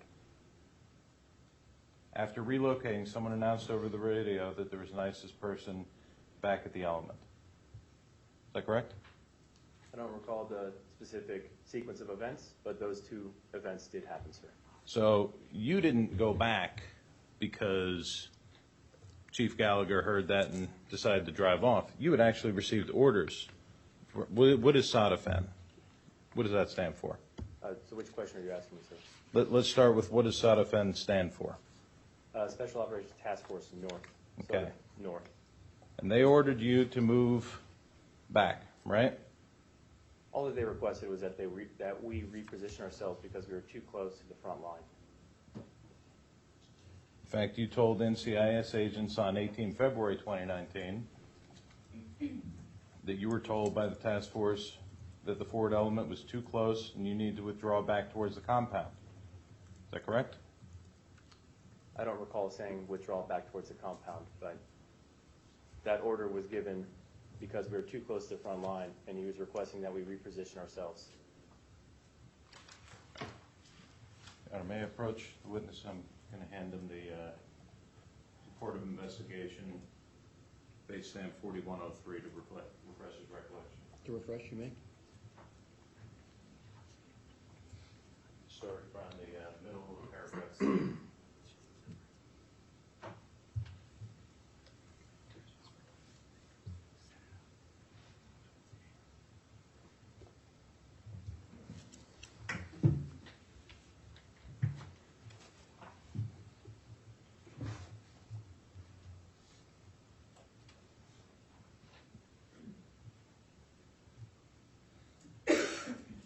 Once you've had a chance to read the relevant section, please look up.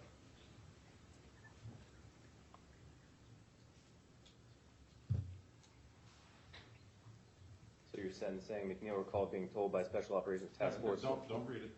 Okay. Just, my question is, does that refresh your recollection that you actually started driving back because you were ordered to by the task force, and that on your way back, that's when you heard about somebody being brought to the compound? No, so we were not ordered to go back to the compound to the best of my knowledge. We were just ordered to reposition ourselves.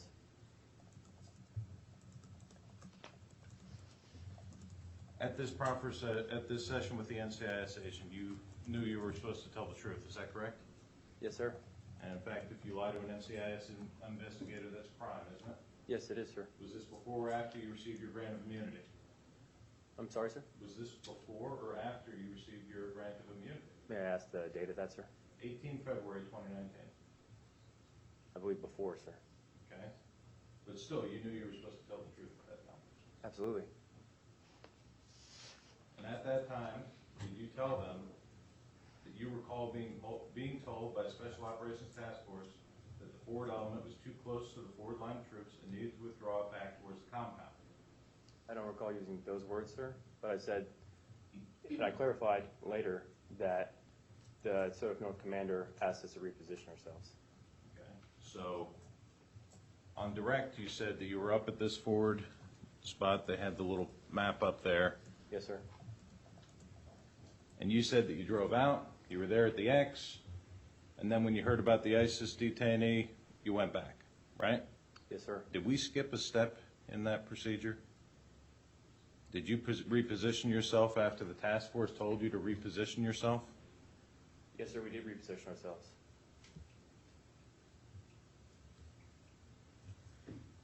Back towards the compound. After we got the news about the detainee, sir, we then, Chief Gallagher's vehicle, Vehicle 1, departed towards the compound, in which Vehicle 2, my vehicle, followed in suit. That's not what you said back then to the agents, is it? I don't recall what I said back then, sir. Okay. Why didn't you say during your direct testimony that you had initially been told to move back by the task force and not just because Chief Gallagher heard this on the radio and he left? Sorry, sir, can you clarify the question? Why didn't you tell this jury on your direct testimony when you were going through the X's and lines and everything that you actually got a call to reposition yourself by the task force? I must have skipped over it, sir. Okay. Let's talk about the photos. Yes, sir. Is it your position that photos of dead bodies are something that's inappropriate for your platoon? Yes, sir. Okay. Did your platoon, in fact, take many photos and videos throughout the course of this deployment? Yes, sir. Did your platoon, in fact, take many photos and videos of dead bodies throughout this deployment? Yes, sir. Were those all then put onto a laptop owned by T.C. Byrne? To the best of my knowledge, yes, sir. Okay, were they then edited into a music video? Yes, sir. It was the Platoon video. And who edited that Platoon video? I don't know, sir. Was it Lieutenant J.G. Hansen? It possibly could have been, sir. Okay, Lieutenant J.G. Hansen is the junior officer in this platoon, right? Yes, he is. Somebody who would look up to you for leadership? Yes, Did you view this video that he had created? I did, sir. How many times? I don't recall a specific amount, sir. Do you have a copy of it? I do. There's a lot of pictures of dead bodies in there, aren't there? Yes, sir, there are. Is that inappropriate for you to have? Yes, sir. Okay, have you reported this video? No, sir, I have. Have you destroyed your copy of the video? No, sir. Are you going to go home and destroy it tonight? No, sir. Okay.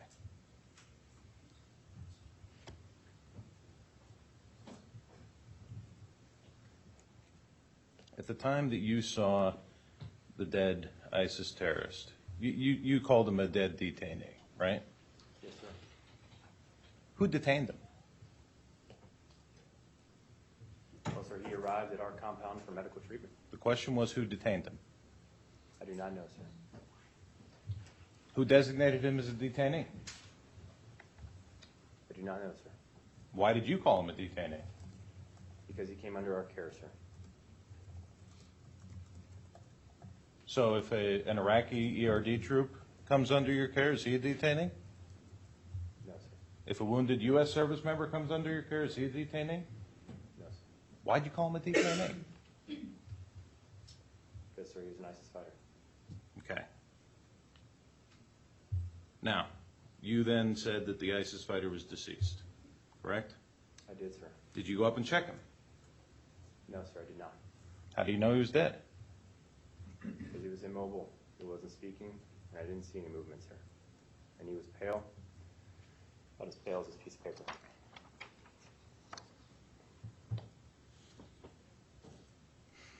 You didn't see any indications that he'd been stabbed, did you? No, sir, not that I recall. In fact, you were standing right next to the body with Chief Gallagher, is that right? At one point, yes, sir. Well, at the point you took a photo with him, right? Yes, sir. At no point did you look down at this body and say, oh, looks like he got murdered, right? Not at the time, sir. At the time, you believed that he died from complications of his injuries, right? Yes, sir. Injuries from an airstrike? I do not know the events that led up to that specific point, sir. But from when I first saw him, he was injured. When you first saw him, he looked pretty bad. No, sir. He was walking around? He had enough energy and voice to yell when Chief Gallagher grabbed his leg. Did you ever get a chance to see the Tron? So aside from letting out a yell, did he display any other signs of life? Besides movement and yelling? No, sir. Was his color pale or ashen at the time? Not that I recall, sir. Was his color vibrant at the time? Do you even recall his color at the time? No, sir, do not. Who were all the members of your platoon that were out there on that day? So it was my unit, 1711 Bravo, plus Lieutenant Portier, who was the ground force commander and the officer in charge. Who were all the members of Alpha Platoon that were out there that day? So, starting from the top down, sir, Yeah. Lieutenant Jake Portier, Mhm. Lieutenant Thomas MacNeil, myself, Mhm. Chief Gallagher, Chief Miller, SO1 Corey Scott, SO1 Byrne, SO1 Arrington, a CCT, Name? I don't know if this is right, but I think his name is Rzinski. Okay.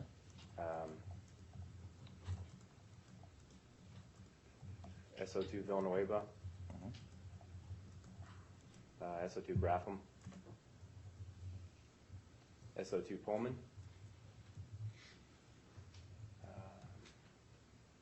And that's all I can remember off the top of my head, sir. Was part of the platoon working mortars that day? I believe so, sir. Yes, sir. Where? I don't know the position of the mortar, sir. Would it help if we put up that graphic again, the aerial photo? Maybe, sir. I think it's.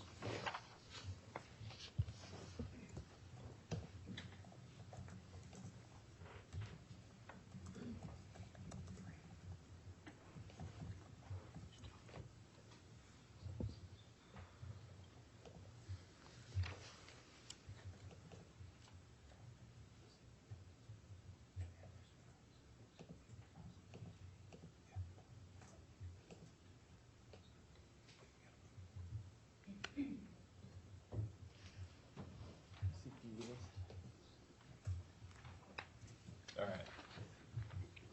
You see the photo? Yes, sir. Where were the mortars located?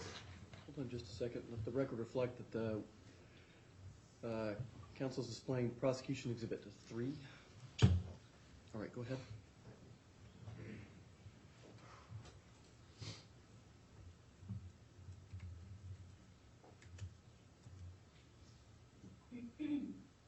I can't identify where the mortars are at, sir. You're the assistant officer in charge. You don't know where your mortars were on that day? I wasn't running the main helmet, sir. No, sir. And who was in charge of the mortars? Typically, we had SO1 delay, don't delay run mortars, and typically Chief Miller would help. Okay. Where did you park when you came back? In our original positions in front of the building, sir, towards the eastern northeastern side. Can I ask the witness to come down and point this out on the big screen? You can. You'll just need to describe it for the record after he does it. But go ahead.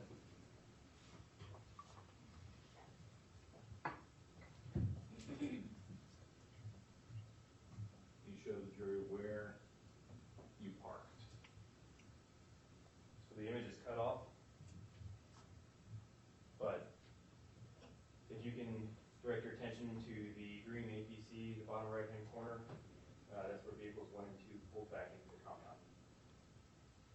Where is the entrance to the compound where you walk or drive through? So there's 2 entrances. One is on the western side, which is the back side of the building, and the second is in front on the eastern side, which is cut off from the current picture that's up on the screen. Okay, the one in the back, is that the one at the top right-hand corner where you can see, looks like a Humvee driving out of? Yes, sir. What about over on the left-hand side where the wall is blown out? Is that an entrance that you guys use?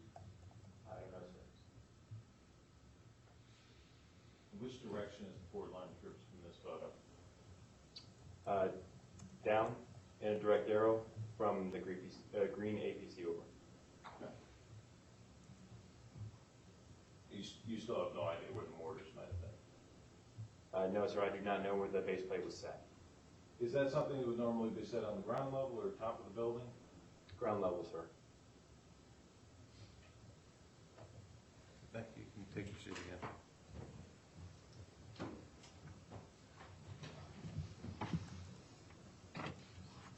Counsel, are you done with PE3? Yes, yes, I am. Government, would you assist taking PE3 down? At the same time, do you mind retrieving Defense Exhibit Alpha No. for transport? Thank you. I think one's sufficient.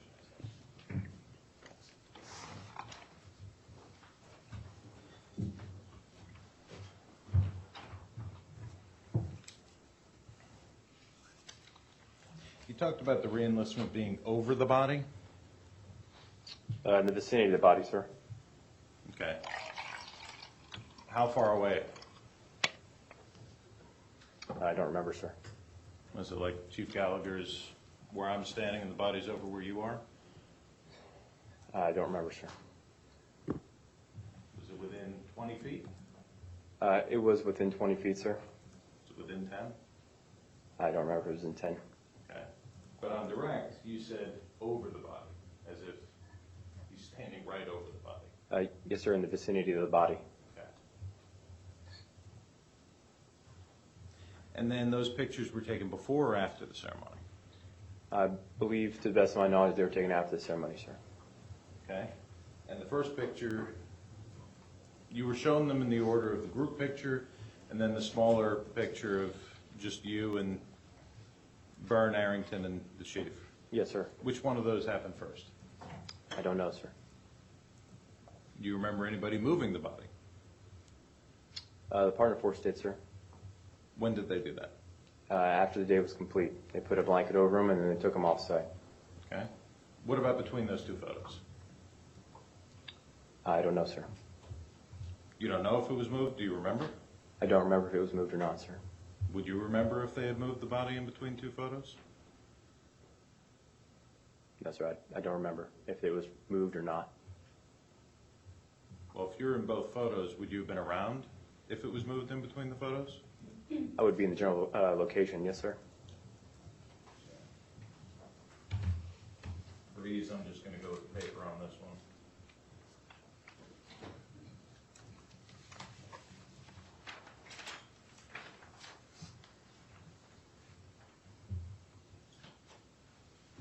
Showing you prosecution's exhibits 9 and 10.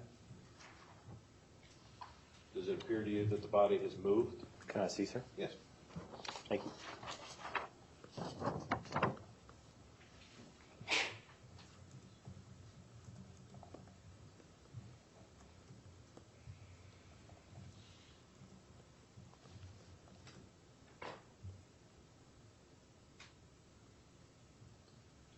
Looks like the orientation of the body is different, sir. Indicating that somebody turned and dragged it around?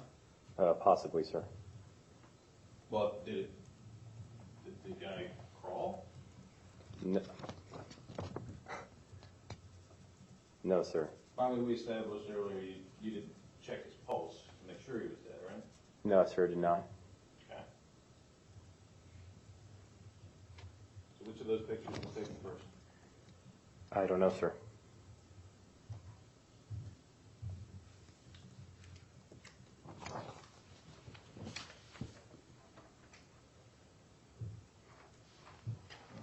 Sorry.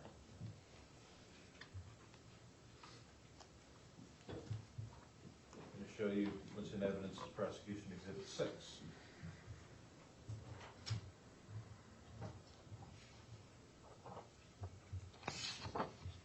Would that help you remember which picture occurred first?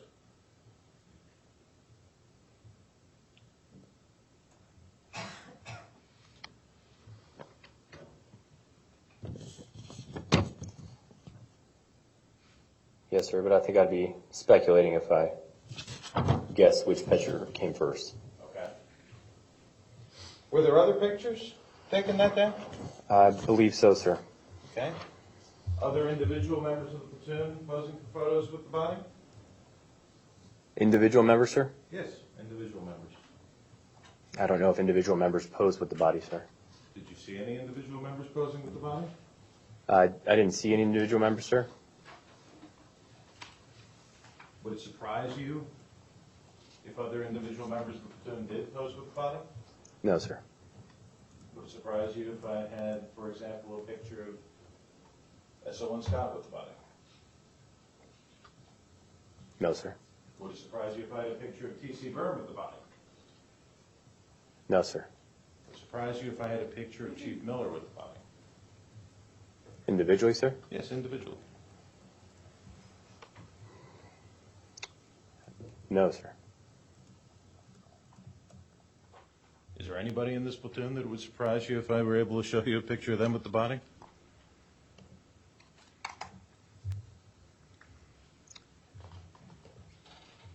I'm not sure, sir. How about Lieutenant Portier? I don't know.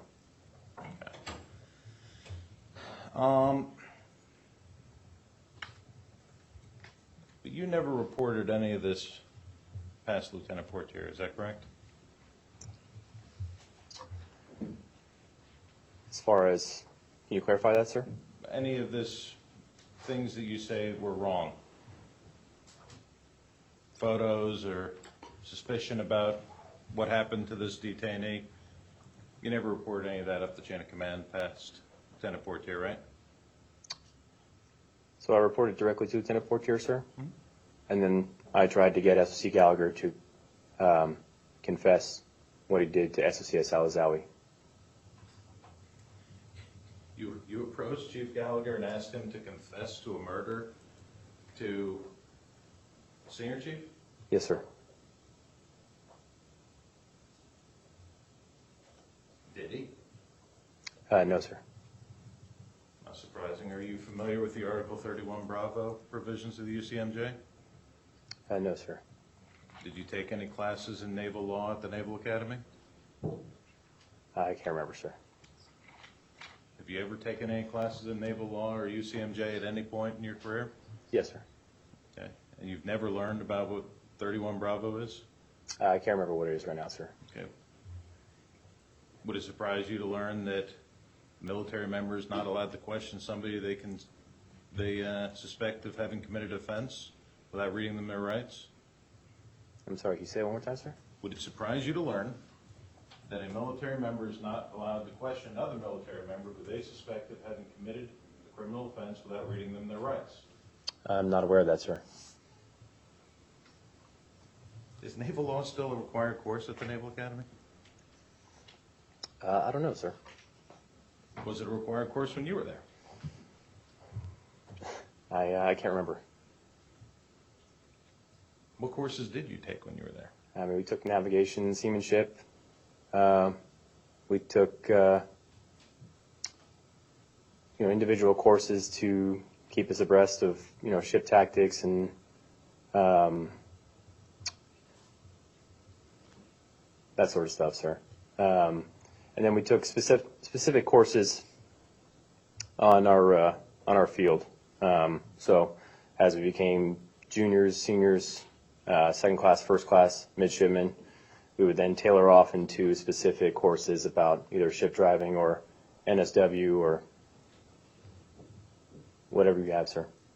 But they don't have a course over in Mosul on naval law? I don't know if they do right now, sir.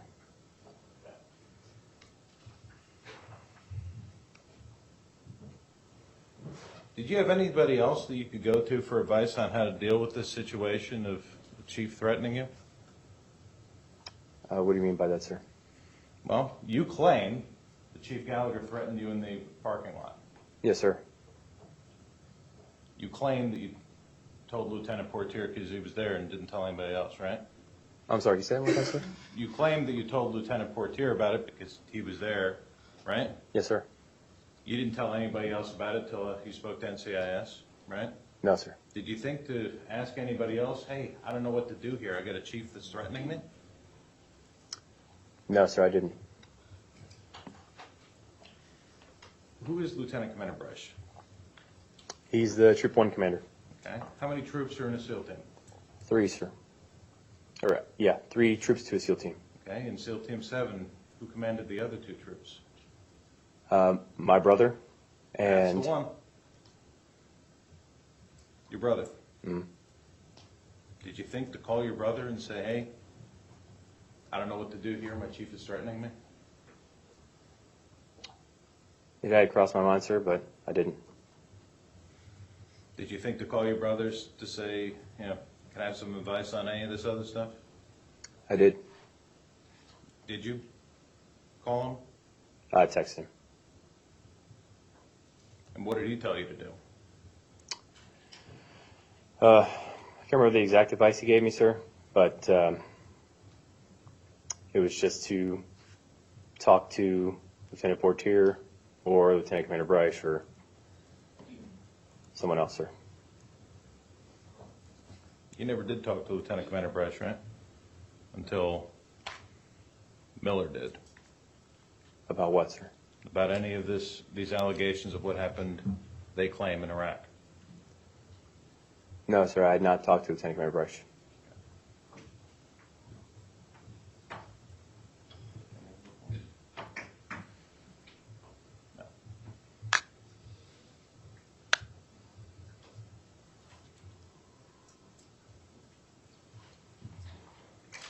Thank you. No further questions at this time.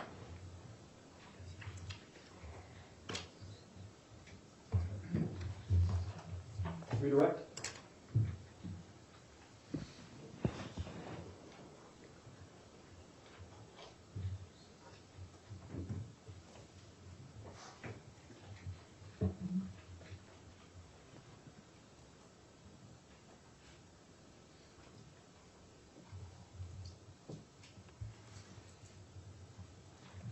All right, Lieutenant MacNeil, I want to ask you questions. I'll orient you to the question that my colleague on the defense asked, and then I want to follow up with you based on those questions. All right? Yes, sir.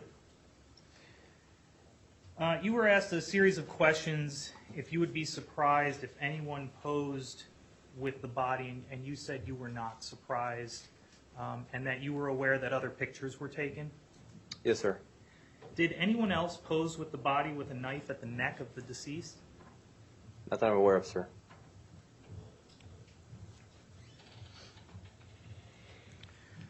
Photos like that one and the video to music, where were those all kept?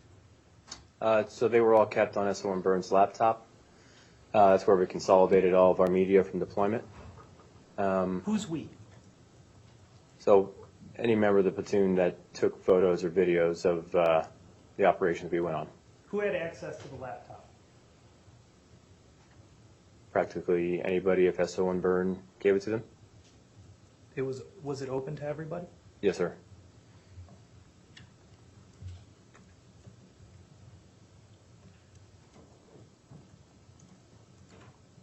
You were asked about the first time you discussed with anybody that a killing occurred or a murder. And the questions were to the effect of not until you got back home. Had you talked about it sooner? Yes, sir. When? With Lieutenant Portier that night.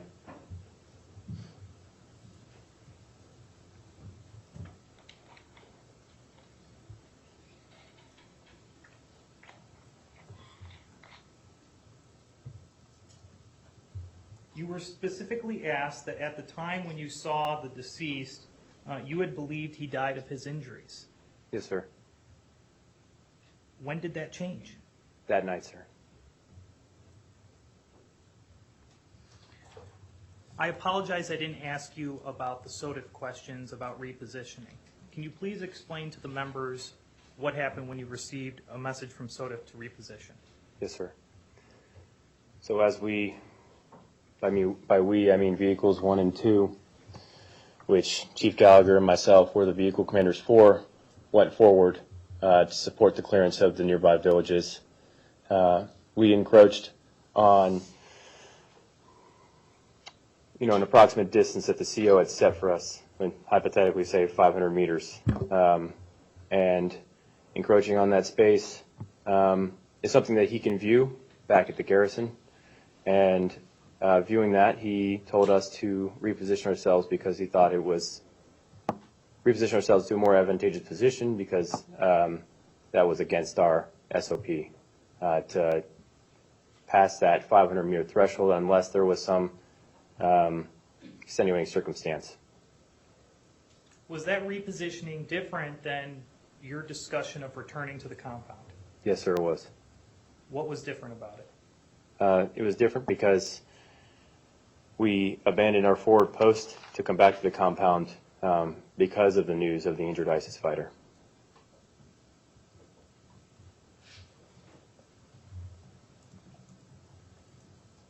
You were asked a series of questions about drinking on deployment. Do you recall that? Yes, sir, I do. You said that you practically drank with every member of the unit. Was Chief Gallagher with you during those events? 1 or 2 times. Were you close? You I'm sorry. and the team? I'm sorry, sir, can you repeat that? Were you and the team close? Yes, sir. Was this your first deployment with this team? Yes, sir. Tell us about the relationship. So from an AOIC perspective and a new guy perspective, you're not part of the men, but you're also not part of the leadership as well. So you're trying to find a balance, a fine balance between matching those two mediums. And often it's pretty difficult. So in a sense, you kind of get ostracized. But do your best to support your boss and make sure the welfare of the men are looked after.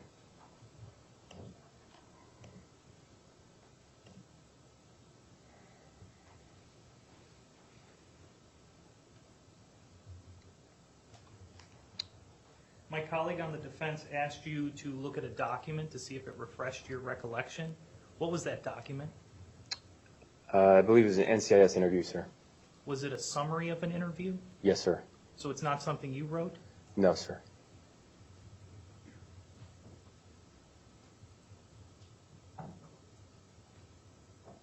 You were asked a number of questions about the reenlistment ceremony. Yes, sir. Who gathered everyone together for the reenlistment? Lieutenant Portier did, sir.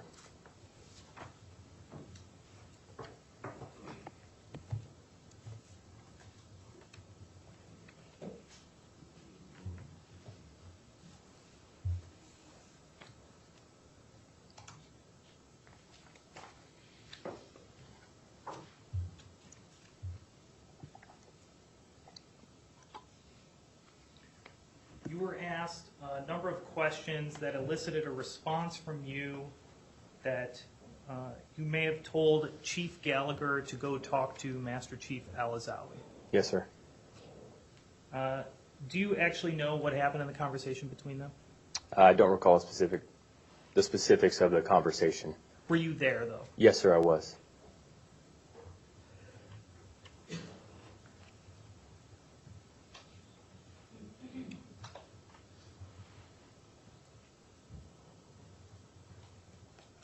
Please give me a moment.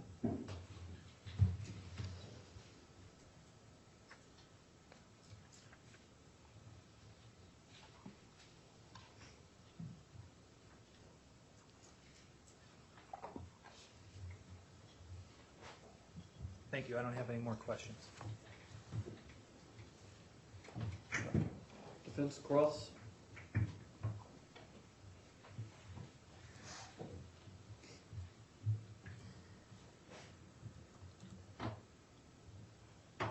Go into that conversation with then Senior Chief, now Master Chief Al-Azawi. You asked Chief Gallagher to confess to a murder, Dan? Yes, sir. I told him to tell him about the situation. Okay. And did Chief Gallagher get upset at that? He was taken back. He was actually at a loss for words. Okay. What if I told you to confess to murder right now of these people? Would you be at a loss for words? Yes, because I didn't murder anybody. Ah. Just like he was. Would you be upset if somebody kept going and trying to make reports on you, such that you would approach them in the parking lot and say, hey, stop telling lies about me? Would you do that? I would be upset, yes, sir.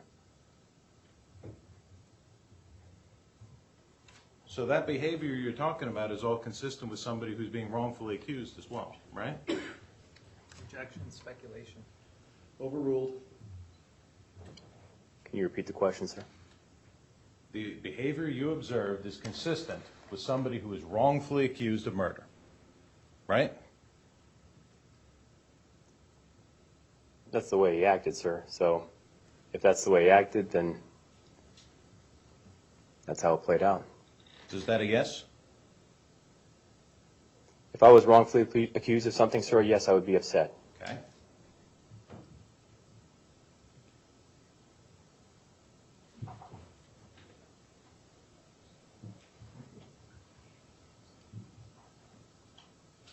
Just 1 second.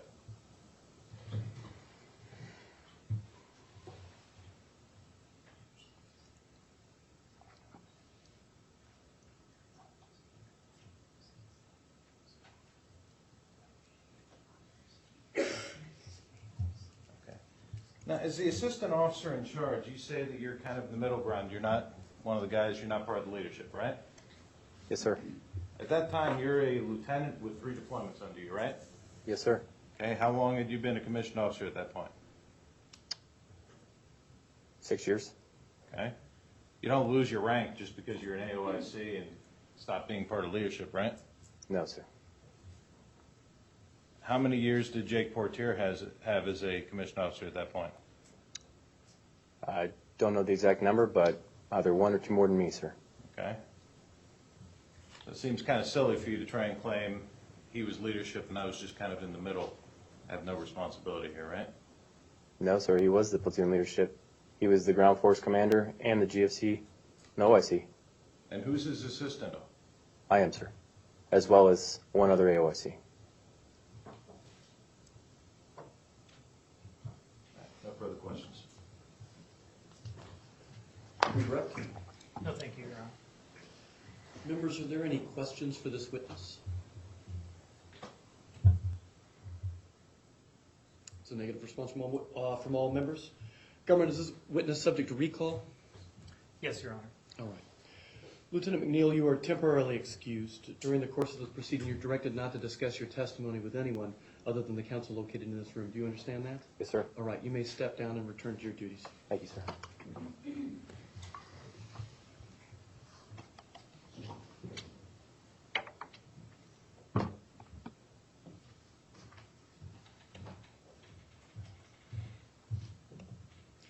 All right, members, there's some matters that we need to take up outside of your hearing this afternoon, so we're going to take our overnight recess at this point. If you be back in the deliberation room tomorrow morning at 09, we'll continue with the government's case. Thank you. All right.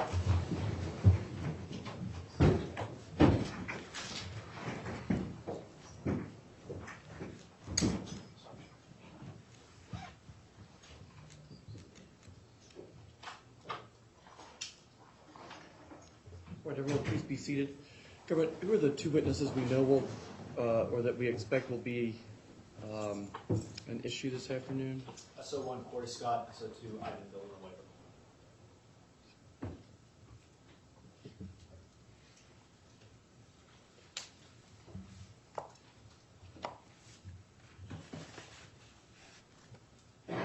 So let's take a recess. We'll come back at 15:30, and at that point, I'll talk to Petty Officer Scott. Thanks much, everybody. Court is in All right. recess. Everyone, please carry on.